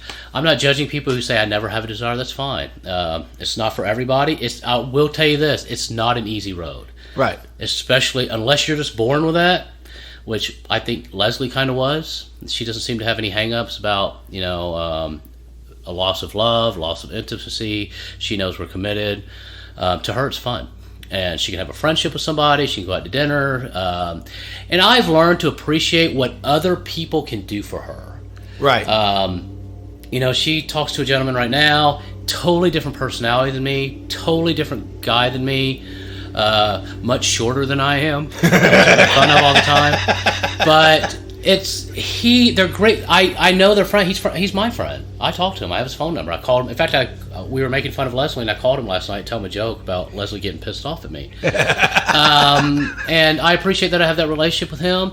But he does something for her that it's not that I can't do, but it's just not part of my personality. He's a funny guy. He's really social. He's super creative. He's into photo. He's a videographer. Right. And they just have a great relationship, and she loves talking to him. And I'm a bit more slow in the process because I have such high requirements for what I enjoy. Right. There's a couple people I'm interested in for two different reasons, but I don't know if I'm answering your question or what you're looking for. I'm not looking for anything. That's as we have talked, and as you have listened to some of my shows, one of the things you know about me, and my listeners know at this point, I don't plan out shit. There's no point in that, because then it's not a fucking conversation. I'm not looking for anything. You had brought it up to me that you had said that you would like to talk about it a little bit, and you and I haven't talked about it. Of course, the side note of the running joke is this goddamn lawnmower is that Stacy will always ask, or she'll always walk up to you or Leslie and go, but I have so many questions. I have all the questions. People find our life very interesting. Right, which I don't have that many questions, which I'm sure you've gathered, because I'm a little more open-minded than Stacy. Yeah. No kids doesn't mean I want to go have a bunch of girlfriends. But I'm not looking for anything in particular other than how did it come to be? How did it come to be? Was it more, like you said, she was more open-minded from the get-go and you weren't. So that was the original question. We started a conversation. Right. It was a conversation that we probably talked about for a year, off and on. Right. I openly admitted to her that I've always been a highly sexual guy, which I think most men are, I guess. I don't know. I've never really asked a lot of men. But me personally, I don't have a problem with masturbation. I think masturbation's healthy. I partake now and then, and I hope everybody else does too, to keep sanity and happiness. And I just did it. I was so fast you didn't even see it. That's what we actually did on a break. And then we got online, and as you know, the internet can give you access to anything. We found out there are other people who think like this, and there are other people. So we started researching, went to a couple gatherings, went to some clubs, and honestly, we never did anything. We just went. Right. But what I did find out that I really enjoyed about the dynamic of swingers is the social aspect of it, because they're such an open-minded group of people for the most part. Because once sex is already on the table, you can talk about anything. You know? That's a good point. And generally, swingers have seen you naked before they've ever met you because of the way the online process works. So it's like, a lot of the background for like swinger sites is you're advertising. It's like Facebook. Right. You have a profile, you have pictures, whatever your taste is. Right. So generally, if you've already seen these people and you might do some text messaging. I'm sure it's not any different than dating today. You know, you see somebody send text messages, and maybe without the nudity. I don't know. I hear that's popular today too. But hey, girl, you want a dick pic? Exactly. No, I don't. No, I don't. But and then we just kind of traveled that road. But she was always the great thing about Leslie. She stayed at my pace. Right. And she's always been super. If I have questions, I talk to her. I tell her my struggles. I tell her where I'm at. I say, I have adopted saying, look, I'm not going to tell you no. Okay. I will only tell you how I feel about it. Right. Now, me telling you how I feel about it, and these are things Leslie and I've had to work on, because in Leslie's world, when someone feels a certain way about something, her immediate response was stop. Right. Don't do it. So you don't upset them. Right. Where I'm like, look, just because I feel so, I'm allowed to have my emotions. You have to give me that right. You know, you can't stop me from being jealous, being upset. I won't stay that way. I just need to sit with this and figure out. It's worked for me. I occasionally get a little aggravated here and there, but the way my brain is wired now, when something comes up in my head that I feel my emotions starting to arise in a certain context, I'm immediately aware of it and I'm on top of it. I'm like, okay, Adam, what's going on? Why are you feeling this way? Right. It's not what she's doing that's bothering me. It's what you're interpreting it as, and you're reflecting it back on yourself. So she's talking to a guy, and all of a sudden I get, I'm jealous. Well, why am I jealous? Well, it ultimately comes back to things I know about myself. Right. So it's just been a journey to where I wouldn't say that the easiest way to categorize our relationship is, most people would say, I guess we're open. Right. I wouldn't necessarily categorize as we're fully open. We just kind of take it day by day. There's nothing, we don't really plan it. Not out looking and hunting to No, I get that. Meet people. It's just occasionally I come across an interesting human being that just happens to be a female. Right. And if there's a sexual attraction to it, then we might explore that. If not, then I have a new friend. Right. I find it in this. You and I have never talked about. You have with Stacy, because the running joke again is she has all the questions. I don't want to say way more open-minded than Stacy, but I'm pretty open-minded. I'm much more open-minded than her. I will say that. Part of it is because I've seen so much fucking shit in my life. Yeah. Part of it is because I've done so much fucking shit in my life, and because I equate everything back to music. I've seen a lot of shit on the road. Yeah. But I have also met full-blown swingers. I've met people that were open. I've met people like you and Leslie that are not fully open, but you're open. And the one thing that I have found most of them have in common, i.e. like you, yes, kids, China decided that right now was a good time to eat, and I'm not going to stop because this is important. Thanks, asshole. Fucking prick. Everybody knows both cats at this point, especially Sebastian. He's been on the show. He talks a lot. The one thing that I found that most of them have in common, and hear me out before you shit on this, certainly, is kind of the same thing that a lot of gay people have in common. They're not judging a motherfucker. No. They do not have time for judgment.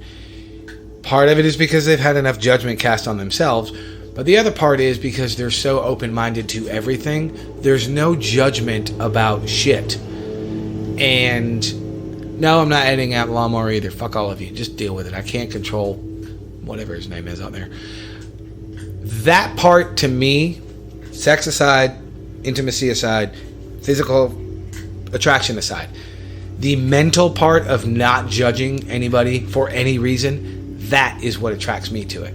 Now, that's not to say that I'm going to go seek all that shit out, blah, blah, blah. I'm not talking about that. I'm just saying that is one of the things that I have noticed over the years of all the people I've known. You and Leslie are the same way. You're not judgy at all. And I love that. I've gone through my share of judginess because of this or that, or now I'm bald and covered in tattoos, or I don't have a big house, or I play music, whatever the case may be. And I'm guilty of judging other people. Yeah. The last 5-7 years, somewhere's in there, I've gotten really good about not judging anybody. I mean, if you show up and you fucking stink and you haven't had a shower in 5 days, we're going to have a conversation. Yeah. Dude. Yeah. Bro. Soap and water ain't that expensive. Just etiquette. Yeah, come on. Not judgment. Take a fucking shower. After the third time, it's judgment, damn it. But no, seriously, I think that's what has attracted me to those kinds of people and why I've hung out with them over the years, off and on. And the only reason I'm not friends with any of them anymore is because I don't live in the same town anymore. Yeah. So it's not like we had a falling out or somebody did something, and it has nothing to do with that. But I find it interesting when you have someone like Stacy, and you guys know I'm not throwing Stacy under the bus, but Stacy has a hard time wrapping her head around it. Now, here is the actual question for you, sir, because I'm sure you've had to deal with this before. I have my own answer to the question that I'm not going to answer yet. Do you think Stacy has a hard time wrapping her head around it because it confuses her, or because she's closed-minded? And this is not, I'm not saying pass judgment on Stacy. No. You may have a completely different opinion. I know why. Oh, let me rephrase that. I have an answer of why I think she has so many questions, but I want to know what your answer is. Well, in all fairness, there's no way I don't know what goes on inside Stacy's head. Stacy doesn't know what goes on inside Stacy's head. So it's hard to make a decision. I just mean in terms based of on this. Well, let's just go as an aggregate. Yes, swingers and open people are generally less judgmental people. Absolutely. I've seen all types of people, and I remember one time I was somewhere and I saw this.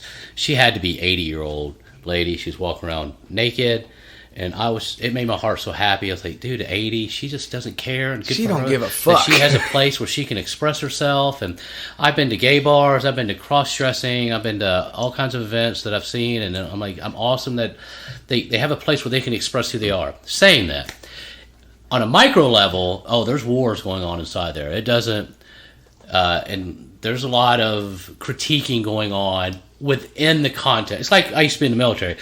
Anybody outside the Marine Corps, you can't say anything about the Marine Corps. In the Marine Corps, you talk shit about Marines all day. So it's kind of the same context. Fair point. Musicians are the same way. But as a whole, yes, they're a very open-minded group of people. They're very laid back. It's very refreshing to be able to interact with people who just don't really care about that.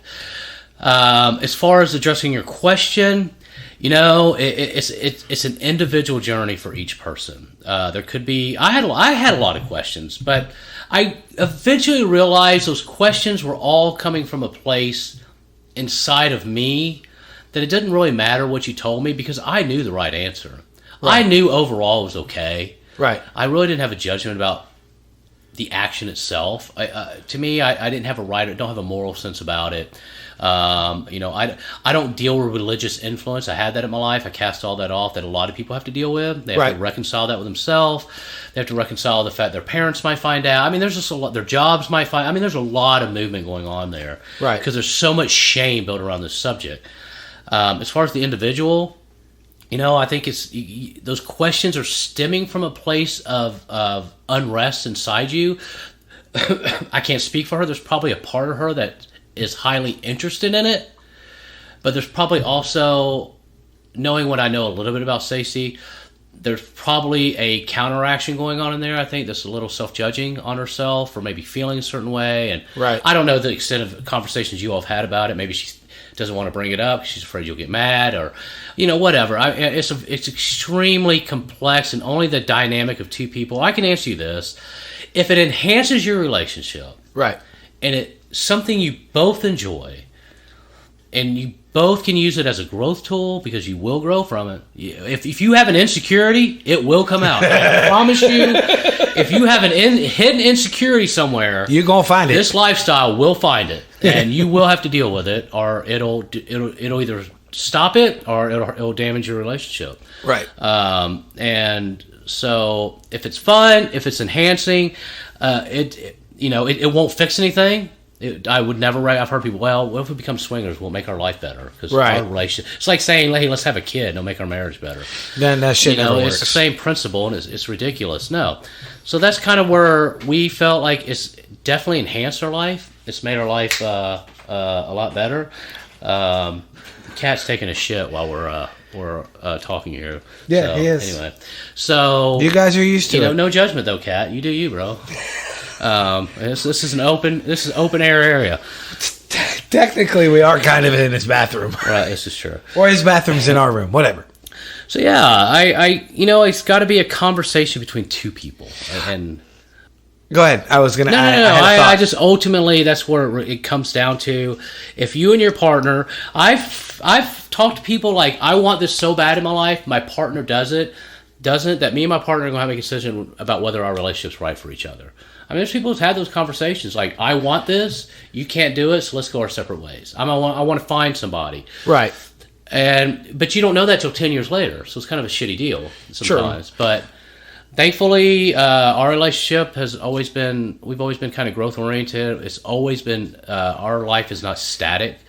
It's very mobile. It changes, it shifts. We're always up for challenges. So it's kind of just fit in with the whole paradigm of our life. No, that makes sense because the reason I asked you the question I did about Stacy is because I'm sure you get fuck piles of people once they find out or once they figure it out, whatever word you want to use. They have all the questions.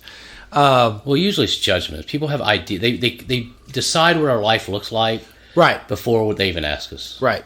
Which I principally... I understand that statement 1,000,000%. I'm sure there's stereotypes about drummers too you've had to deal with. Oh, musicians, drummers, we're all drug addicts and fucking spazoids, blah, blah, blah. Same deal. Yeah. So that's why I said on the principle level, I get it. But the reason I asked your opinion of Stacy, because you get so many questions, is years ago, maybe we had been together a year or two. I'll go with 2 years. We got in this deep discussion, and this is public knowledge, so it's not like I'm throwing her under the bus on my show, because I would never do that. We got into a very deep discussion about the ability to separate sex and love. Yeah. And I have that ability. Yeah. I've always had it. And most people immediately cast a judgment, well, you're just a fucking slut. There was a minute I freely admit it. Yeah. I have no problem doing that. I was a touring musician. Of course I was a slut. Come on, kids. But on the emotional, real side, I believe that you can separate the two. And I think that someone like Stacy, who's very grounded in the Southern morals, because it's not necessarily a religious thing with her. It's more of a Southern morals thing. It could be societal, yeah. Yeah. It's very hard for her to separate the two. Which is not unusual. No, it's not. So I find it... Okay, I'm going to kind of throw her under the bus. It amuses me when she says she has all the questions, because we've sort of talked about this. Not in the sense of bringing people in, but in the sense of, can you go out and quote-unquote bang somebody and not feel bad about it? With permission? Yeah. I can. Right. Me, personally, yes. Am I going to? No. Am I going to cheat on my wife? No. Yeah. Has nothing to do with that. It's the ability to do something with no emotion attached to it. I think that's where she struggles. So the answer that I said I knew already is I think she's more confused than anything. She's confused about how that would work morally. She's confused. Look at it this way. Two things. One is she's confused with how it worked based on the information she currently has. Right. So if I were dealing with someone who's in the process of trying to truly wants to understand it, right, that confusion is just an indicator that what the information they have is not enough. Not satisfying the part of her brain that keeps telling her there's something wrong. Right. Okay. Which will have to be reconciled with some other new information, somehow, some way. Which to me, now, because the way knowledge is stacked in our brains, everything's based on other things. So she may have a moral issue, but now now we're not even talking about having an open relationship. Now you're talking about morals. Right. Where does she get the morals from? Well, grandma. Okay, so or God, you know, it just depends. So now we're dealing with God and Grandma. So it's stacked. So would that be Godma? As a person, you know, I'm used to dealing with, as I talk to people, the way they say and give me information tells me how their knowledge is stacked. Right. So I know where I need to go to help loosen them a little bit. Right. To get on I can't get them there, but I can help certainly remove some of the obstacles by getting them thinking in a different direction. Right. So that's a problem. That's a challenge. And I actually forgot my second point, but well, I was trying to think what you were telling me. She has that, and you know, well, the questions are a good thing because it means she's inquisitive. Oh, absolutely. You know, I guess you got to figure out a way, and again, I'm not saying you haven't. You know, is how I used to frustrate the hell out of me because I'm like, damn it, Leslie, I wish you could just download your brain into mine. Right. You know, like we're talking about unfair. It's just fucking unfair, man. Now here I am busting my ass over here trying to be okay with it, and you're just like, you know, floating around like a butterfly, saying, yeah, you know, love and happiness, and you know, sex and beauty and dinglings and vaginas, and you know, more the merrier. And I'm over here like trying to sleep at night, and like, you know, how can I do this? And so I totally get it, but it was a commit. I was committed to it, but I was committed to making sure that any problem I had with it wasn't residing not in how I believed about it, because I'm not going to question anybody's belief about it, whether it's right or wrong. I'm not into that discussion with people, right? But I'm more into, I want to make sure that any hesitancy I have isn't coming from an inadequacy or belief about myself and about a false belief I have about love. Right. That, like you said earlier, love and sex. I grew up, you have sex with people you love, but then Leslie made a great statement to me like 10 years ago. She goes, have you ever had sex and not loved somebody? And I'm like, well, yeah, all the time. She goes, okay, conversation's over. Pretty much. And I'm like, started thinking, I'm like, well, she's right. But some reason, because my brain is this is back in the day, my brain's interpreting it as danger. Right. That this is a dangerous thing, you know, Danger Will Robinson is going into survival mode, giving me all these reasons. Oh, love and sex.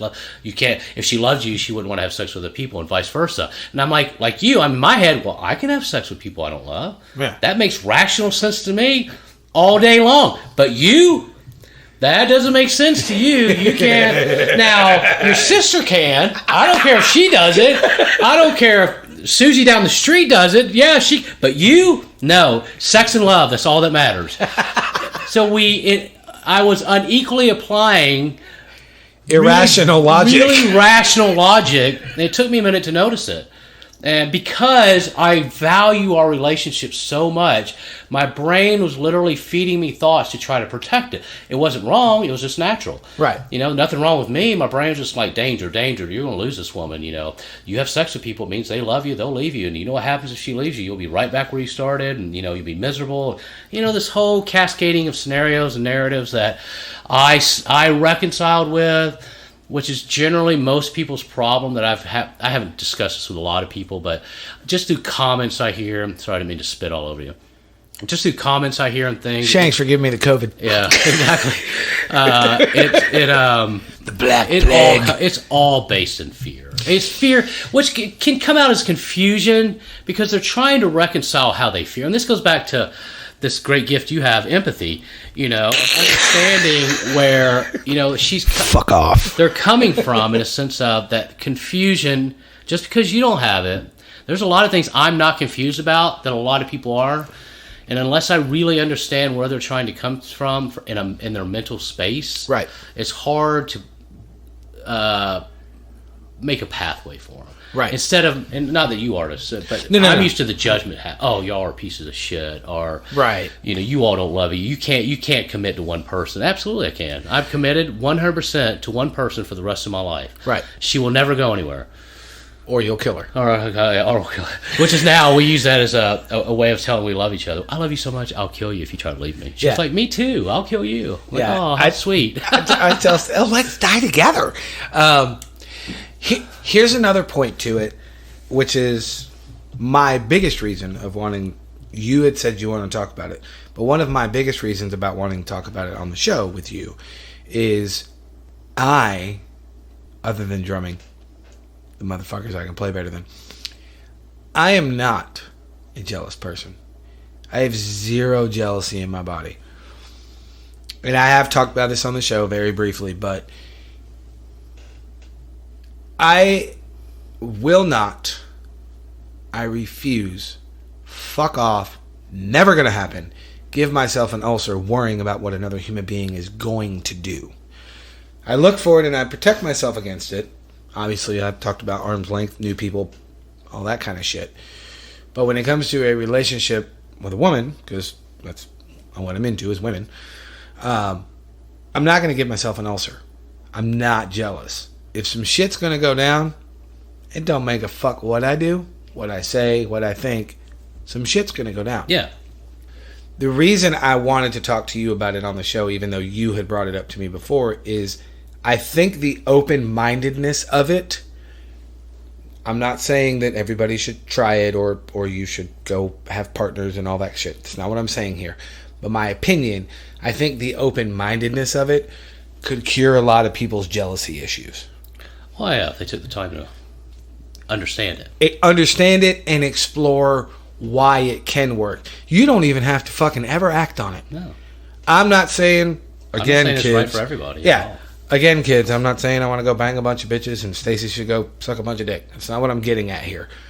I think the mental side of it could cure a lot of people's problems. I heard something yesterday that I found very interesting. Most of my listeners, you do not know this about me, but most of my listeners know I'm a huge fan of Corey Taylor. Not just because he sings for Slipknot and Stone Sour. I've read all of his books. I listen to most of his... Whenever he does an interview, I listen to it. He really needs to do a podcast. Corey, I know you're never going to hear this, but fucking do a podcast. He did a speaking tour. I've watched almost all of them. Super fucking intelligent dude. People don't realize how smart he is. They're, oh, it's a jackass that screams for Slipknot. No, he's actually really fucking smart. Yeah.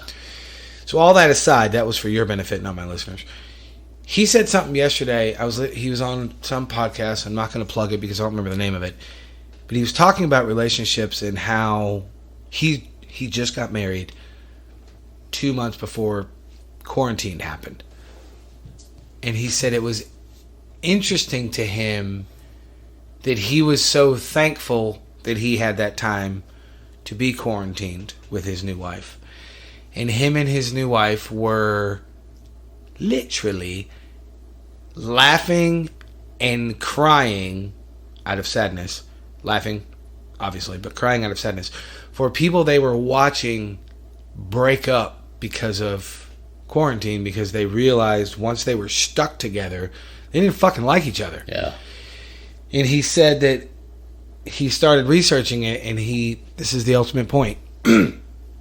He found it interesting that the majority of older couples, meaning 50s, 60s, 70s, whatever, that have been together for 100 million fucking years, he said the majority of the reason he has found in his research that they have stayed together so long is because they weren't up each other's ass technology-wise all day. Yeah.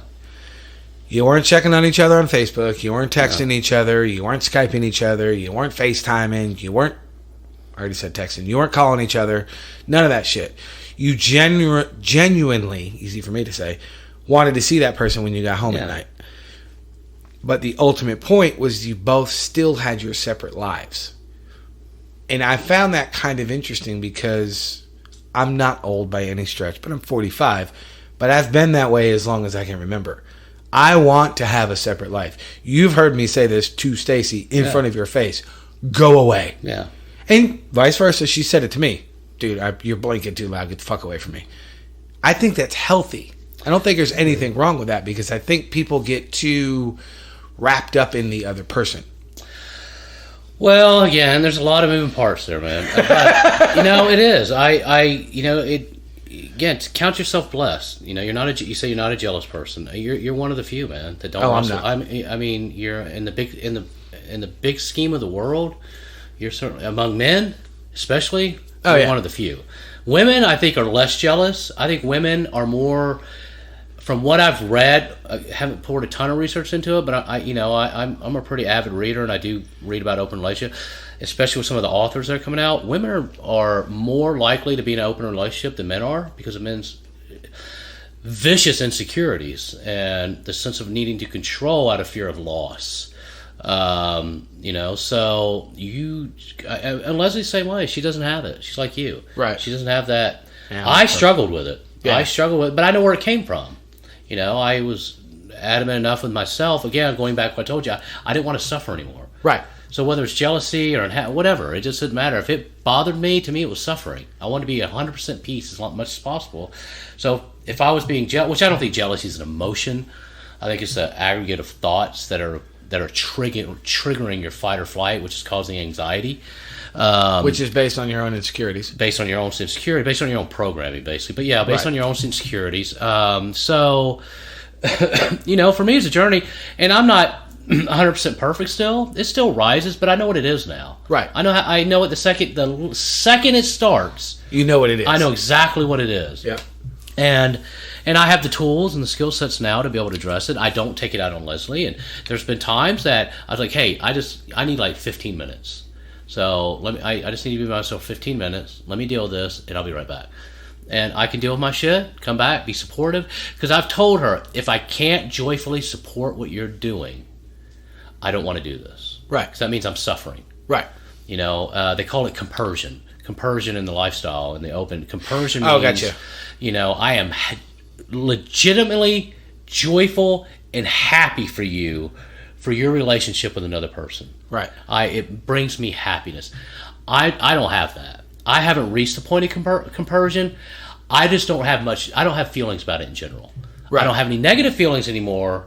Thank fucking God. Okay, that's where I was in that pit, man, for so long. Right. But I refused to take it out on Leslie. Right. On our relationship, it was me. So I found my way out to a point to where there's times I'm like, hey, have fun. I'm gonna do my shit. You do your shit, and I'm gonna cut grass, and you go have some dinner or whatever. And I'm happy that you're able to go. Do I really have a feeling about it? No. So to me, that's fine. Right. As long as I'm not going. I'd rather be joyful about it. I'd like to have those. I just don't know if I'll ever have them. Not right. because of some reason. I don't know. But I have no negative feelings about it. Right. Where she will be like, oh my God, I'm so excited. You want me to pick out your outfit for you? Make sure you wear clothes. Where are you going? And, make sure you open the door. And, and I can't wait till you get home and tell me all about it. She comes home and I'm like, give me like 20 minutes before you tell me anything. But it's just where we're at. We both respect each other's differences, but we're also there to be like, we check in on each other. Right. We do that regularly. Right. If something, I say, hey, you in a good place? Everything okay? You need to tell me anything? No, I'm good. I just, I'm tired. It's not because So we've learned to pick up on each other's idiosyncrasies and, but we're also extremely vulnerable in our communication. Right.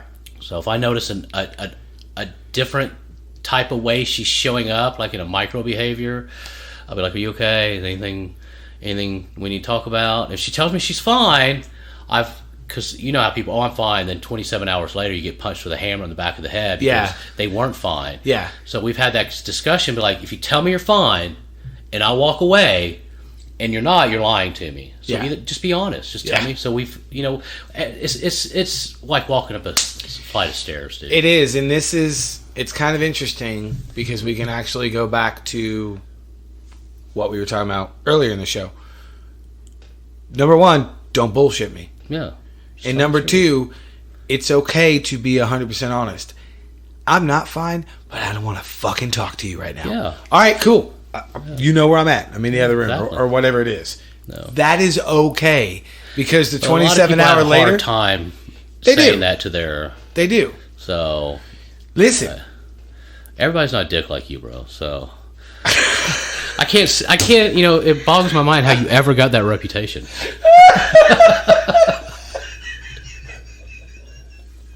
Anyway, please continue sharing your gentle nature. Fuck you and your dick scarred ass. Here's where I will continue my gentle nature. Stacy has been in a mood lately, and I haven't touched her tits in a week. Well, you got two not for implant sample silicone boobs that you keep playing with. So yes, there's two of them. Knock yourself out, bro. Yes, they're my headphone holders. Yes, they are. But no. It's a joke, but I'm also being serious because I know her well enough. Yeah. I know when to not fuck with her. And I don't mean obviously, kids, I'm making a joke. I don't mean sexually. I just mean period. Yeah. Give her space. She needs her space. You're good, girl. Yeah. You know where I'm at. And I'm at the place, I'll ask for it. So because I don't get aggravated much. Right. So when I do, she typically knows I just need to. So I'll be like, hey, I just need, let me sleep on it, or I'm the same way. Let me do this, and I promise you, when I show back up again, because my goal, and I've told her this, when I show up for you, I want to be supportive, I want to be loving, I want to be kind, I'm going to be your husband, I want to be the man you need me to be in your life. That's how I want to show up, as a peaceful, supportive. If I can't show up that way, then let me back up a little bit. Right. Let me deal with my shit, because I'm not in that space to show up as that person right now. Right. If I show up right now, I'm going to be defensive, and that's not a pleasant Adam. I've never seen it, but I can imagine it. Because, I've told you this, I deal with guys sometimes in the industry we're in, where I have to get a little bit threatening, and it pisses me off because it takes me out of my my place of peace, man. I'm like, it's hard to be a healer when they don't know you came from the thug life, man. Try not to be the thug. That's it. You know what you're getting for Christmas from me? Fucking orange robe and wooden beads. Nice. Or a shirt that says Thug Life. So I have the orange bead. I've already have that internally. I just, back when you're a thug, you want to, or if you think you're a thug, you want to tell everybody you're a thug by wearing shit that says you're a thug, right? Right. So, I'm not in that place where I need to display who I am anymore. I'm fine with who I am. So, since I'm in this place of healing, love, and acceptance, now I need to project that I'm pretending to be a thug. So, give me a thug shirt. We'll really fuck people up. I'll get you a neon pink tank top that says Thug Life. Who's the guy that wears the big clock? Black guy. Flavor Flav. Yeah. Jesus. He didn't even know what time it is. Obviously. He struggles. Hey, I ain't mad at him, man. Motherfucker's made a lot of money off that gimmick. So. Well, do you have any more questions about that particular subject? I don't know what else to, unless you have. I do not, because I'm pretty open to so much shit, and especially when it comes to people's personal lives, I don't judge anybody. Yeah.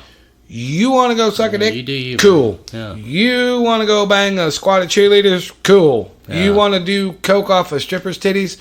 Cool. Don't do it while you're at work or on stage with me, but cool. Yeah. I don't care what people do to themselves, as long, this is my only little rule, as long as it's not causing harm to others. You want to pull a gun on me, we have a fucking issue. I guess that's kind of, if you're in a relationship, my only advice, boys and girls, if you're in a relationship with somebody and you're, just do no harm to your partner. Just figure it out. Don't do anything that's going to cause harm. Try to build on it. Communicate. Be honest. That's where a lot of people trip up, man. They just lie, and then they hide, and they don't, what do you think's going to happen? Right. The Bible says your sins will find you out.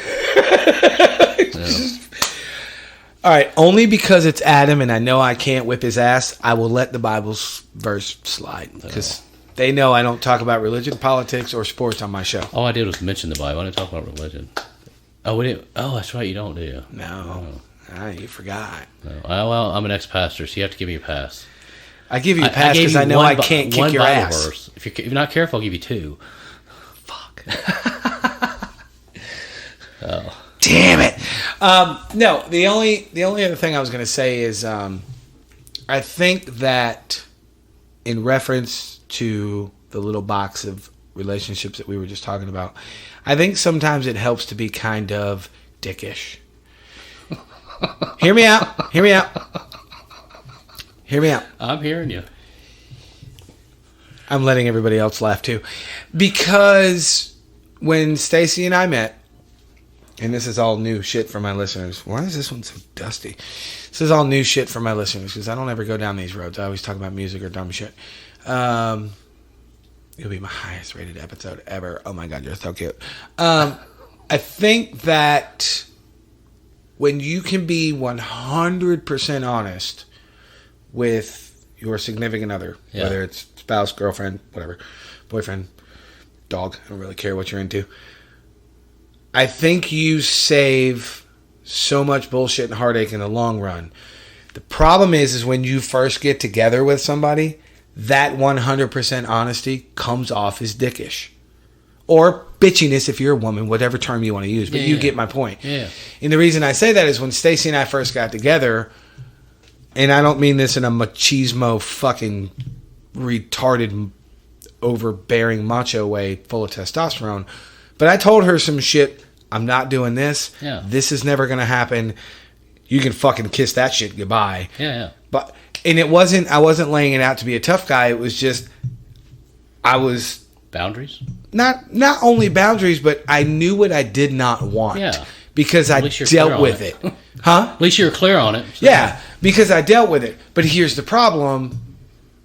It was never an issue with her, but at first, and it's almost one of those mental pictures I'll never forget. I was still to this day remember the look on her face. It was like the look of horror going, who's this motherfucker think he... It was one of those kind of things. It's like, I didn't mean it to come from that place, but it's better to get it out now than the shit cause a big fucking fight down the road. That's why I said it in a joking way, but I honestly mean it. I think sometimes putting that shit out there immediately, setting the boundaries or the word vomit or the do's and don'ts, whatever, however you want to word it, I think can save everybody a litany of bullshit down the road in their relationship. I totally agree. I think that if you can get to the place where you're on a first or second date, you can kind of lay it out there and tell them exactly who you are.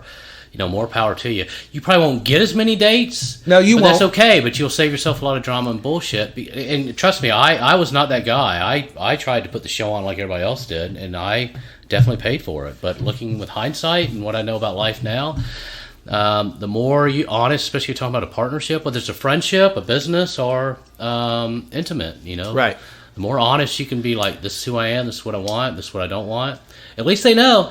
And they can decide right there where there's nothing invested at the moment. Right. Like, you're a dickhead, I'm out of here. Well, at least there's no feelings involved instead of, like, 6 years down the road. When, right. It's a true story, and I'm pretty positive I've never told it on the show. I'm going to tell you this story, and then we're going to go eat. What do you think? You in? Works for me. All right. So, the in-between of my divorce and meeting Stacy, there's a lot of shit that happened. But there was a few actual dates. They weren't all just hoes I banged from the stage. A lot of them were. Jokes aside, there was a few dates, and I went out with this girl a couple times. And I want to say the third date, I had just gotten one of my pieces on my left arm done literally before dinner. Right. I planned out my day, and so I show up at the restaurant. And I look nice. Most of you know I dress pretty decently. I look nice, but I got my sleeve a little bit rolled up, and I've got the goop on there, and my arm's all fucking shiny. And we're eating, shooting the shit. I don't remember what we're talking about, but this is the point. About halfway through the dinner, she looks at me and she says, I don't think you should get any more tattoos. Do what? Like, I lost composure. It wasn't excuse me. It wasn't come again. It was do what? She said, yeah, I don't think you should. I think you have enough. It was a true story. I said, cool. I finished my food because I was hungry. I just got tattooed. Most of you that get tattoos, after you get one, you have to eat because you're fucking hungry. So I finished my food. I stood up. It was either a $50 or a $100 bill. I don't remember. I threw it on the table and I said, have a nice life. And I walked out. Yeah. Again, it's not the macho bullshit. It's not the machismo. It's nothing. No. It was very freeing because I realized in that moment, I just saved myself a fucking truck ton of drama and bullshit. Absolutely. I think more people should be like that. A dick. Yes, be a dick. It's the moral of this podcast today, guys. Be a dick. Be a dick like Steven. No, don't be like me. That communication, say people just be honest and vulnerable. Be honest. Yeah. Listen, I actually respect her for not wanting it. You gave her a choice. I gave her a choice. Right up front. Yeah. Hey, cool. And here she is today. Yeah. So. Yeah. Oh, well, you're talking about Stacy. I was talking about the chick at the restaurant. Oh, different girl. I'm sorry. Yeah. I thought we were alluding to. So, good. Yeah. Yeah. Well. No. I respect the fact that she was bold enough to tell me that on a third date. Yeah. And however, what could have happened? Had you not been honest, maybe I went on a few more dates, missed meeting Stacy, or got in a situation where you met Stacy but you wanted to have an affair. Yep. All because you couldn't tell someone no. Yep. And think about how many times people do that constantly. Oh. And change the whole arc of their life. Oh, somebody that can't say no? I know like 2,000. Yeah, I mean, you're exactly right, man. And being I don't think you're a dick. I know what we're teasing about. I know. I think you know what you want, and you don't have a problem telling people, and that's okay, man. I know. I'm sure it saved you a lot of heartache in life. It has. It took me a long time to get there, and it took me a lot of heartache and bullshit to figure it out. Yeah. But I will leave you with a parting piece of wisdom that my dad told me years and years ago. All right. He said, it's not important in life to figure out what you want to do. It's important to figure out what you don't want to do. I can live with that. Yeah. Adam, I appreciate it, brother. Steven, thank you for having me on your podcast, brother. Thanks I love for you, being my man. here. I love you too. All right. I haven't done this in a long time. High five in the microphone. All right. Well, that's it, kids. That's the show for the week or the month, whenever I post another show. I've got some shit I'm working on. Told you I'll explain it soon, and I will. I hope you dug it. I hope you got something out of it. Hopefully you might have even picked up some knowledge that you weren't expecting to pick up, and maybe you learned something from it. I don't know. Who knows these things? That is up to you to decide. I will leave it at that. But I do hope you enjoyed it. I hope you at least found it interesting. Like I said at the beginning of this, and I'm sure you've figured it out from listening, Adam is a good dude. It's got some interesting philosophies. My friend has been through some shit. So I think a lot of that shit going through, or a lot of what has happened to him, however you want to word it. I like shit going through because that doesn't make any fucking grammatical sense, and it makes me happy. I think with all that stuff, it has put him in a place where he is now. I think he is better for it. He will tell you he is better for it. And it made me think about a lot of different things, and it made me think about a lot of things different. So there you go. That's it. I'm out of here. I'm going to keep this close very short because, like I said, I have a lot of shit going on that I will divulge soon. I literally promise soon I will tell you all things that I'm doing. But until then, as I say at the end of every fucking episode, go do some shit. Yep, you heard me. Go do some shit. Go think about some stuff. Go take a look at yourself. Go think about the stuff that Adam said that may have made you look at life a little different. Maybe it triggered you. And trigger could be a good or a bad thing, but we did talk about that. But go think about all that stuff. Go take a look in the mirror. Go look at your relationships. Go look at everything. Go look at your relationship with your drums, your guitar, or your bass, or whatever. Go practice music. Go do something. So until next time, I will talk at you soon.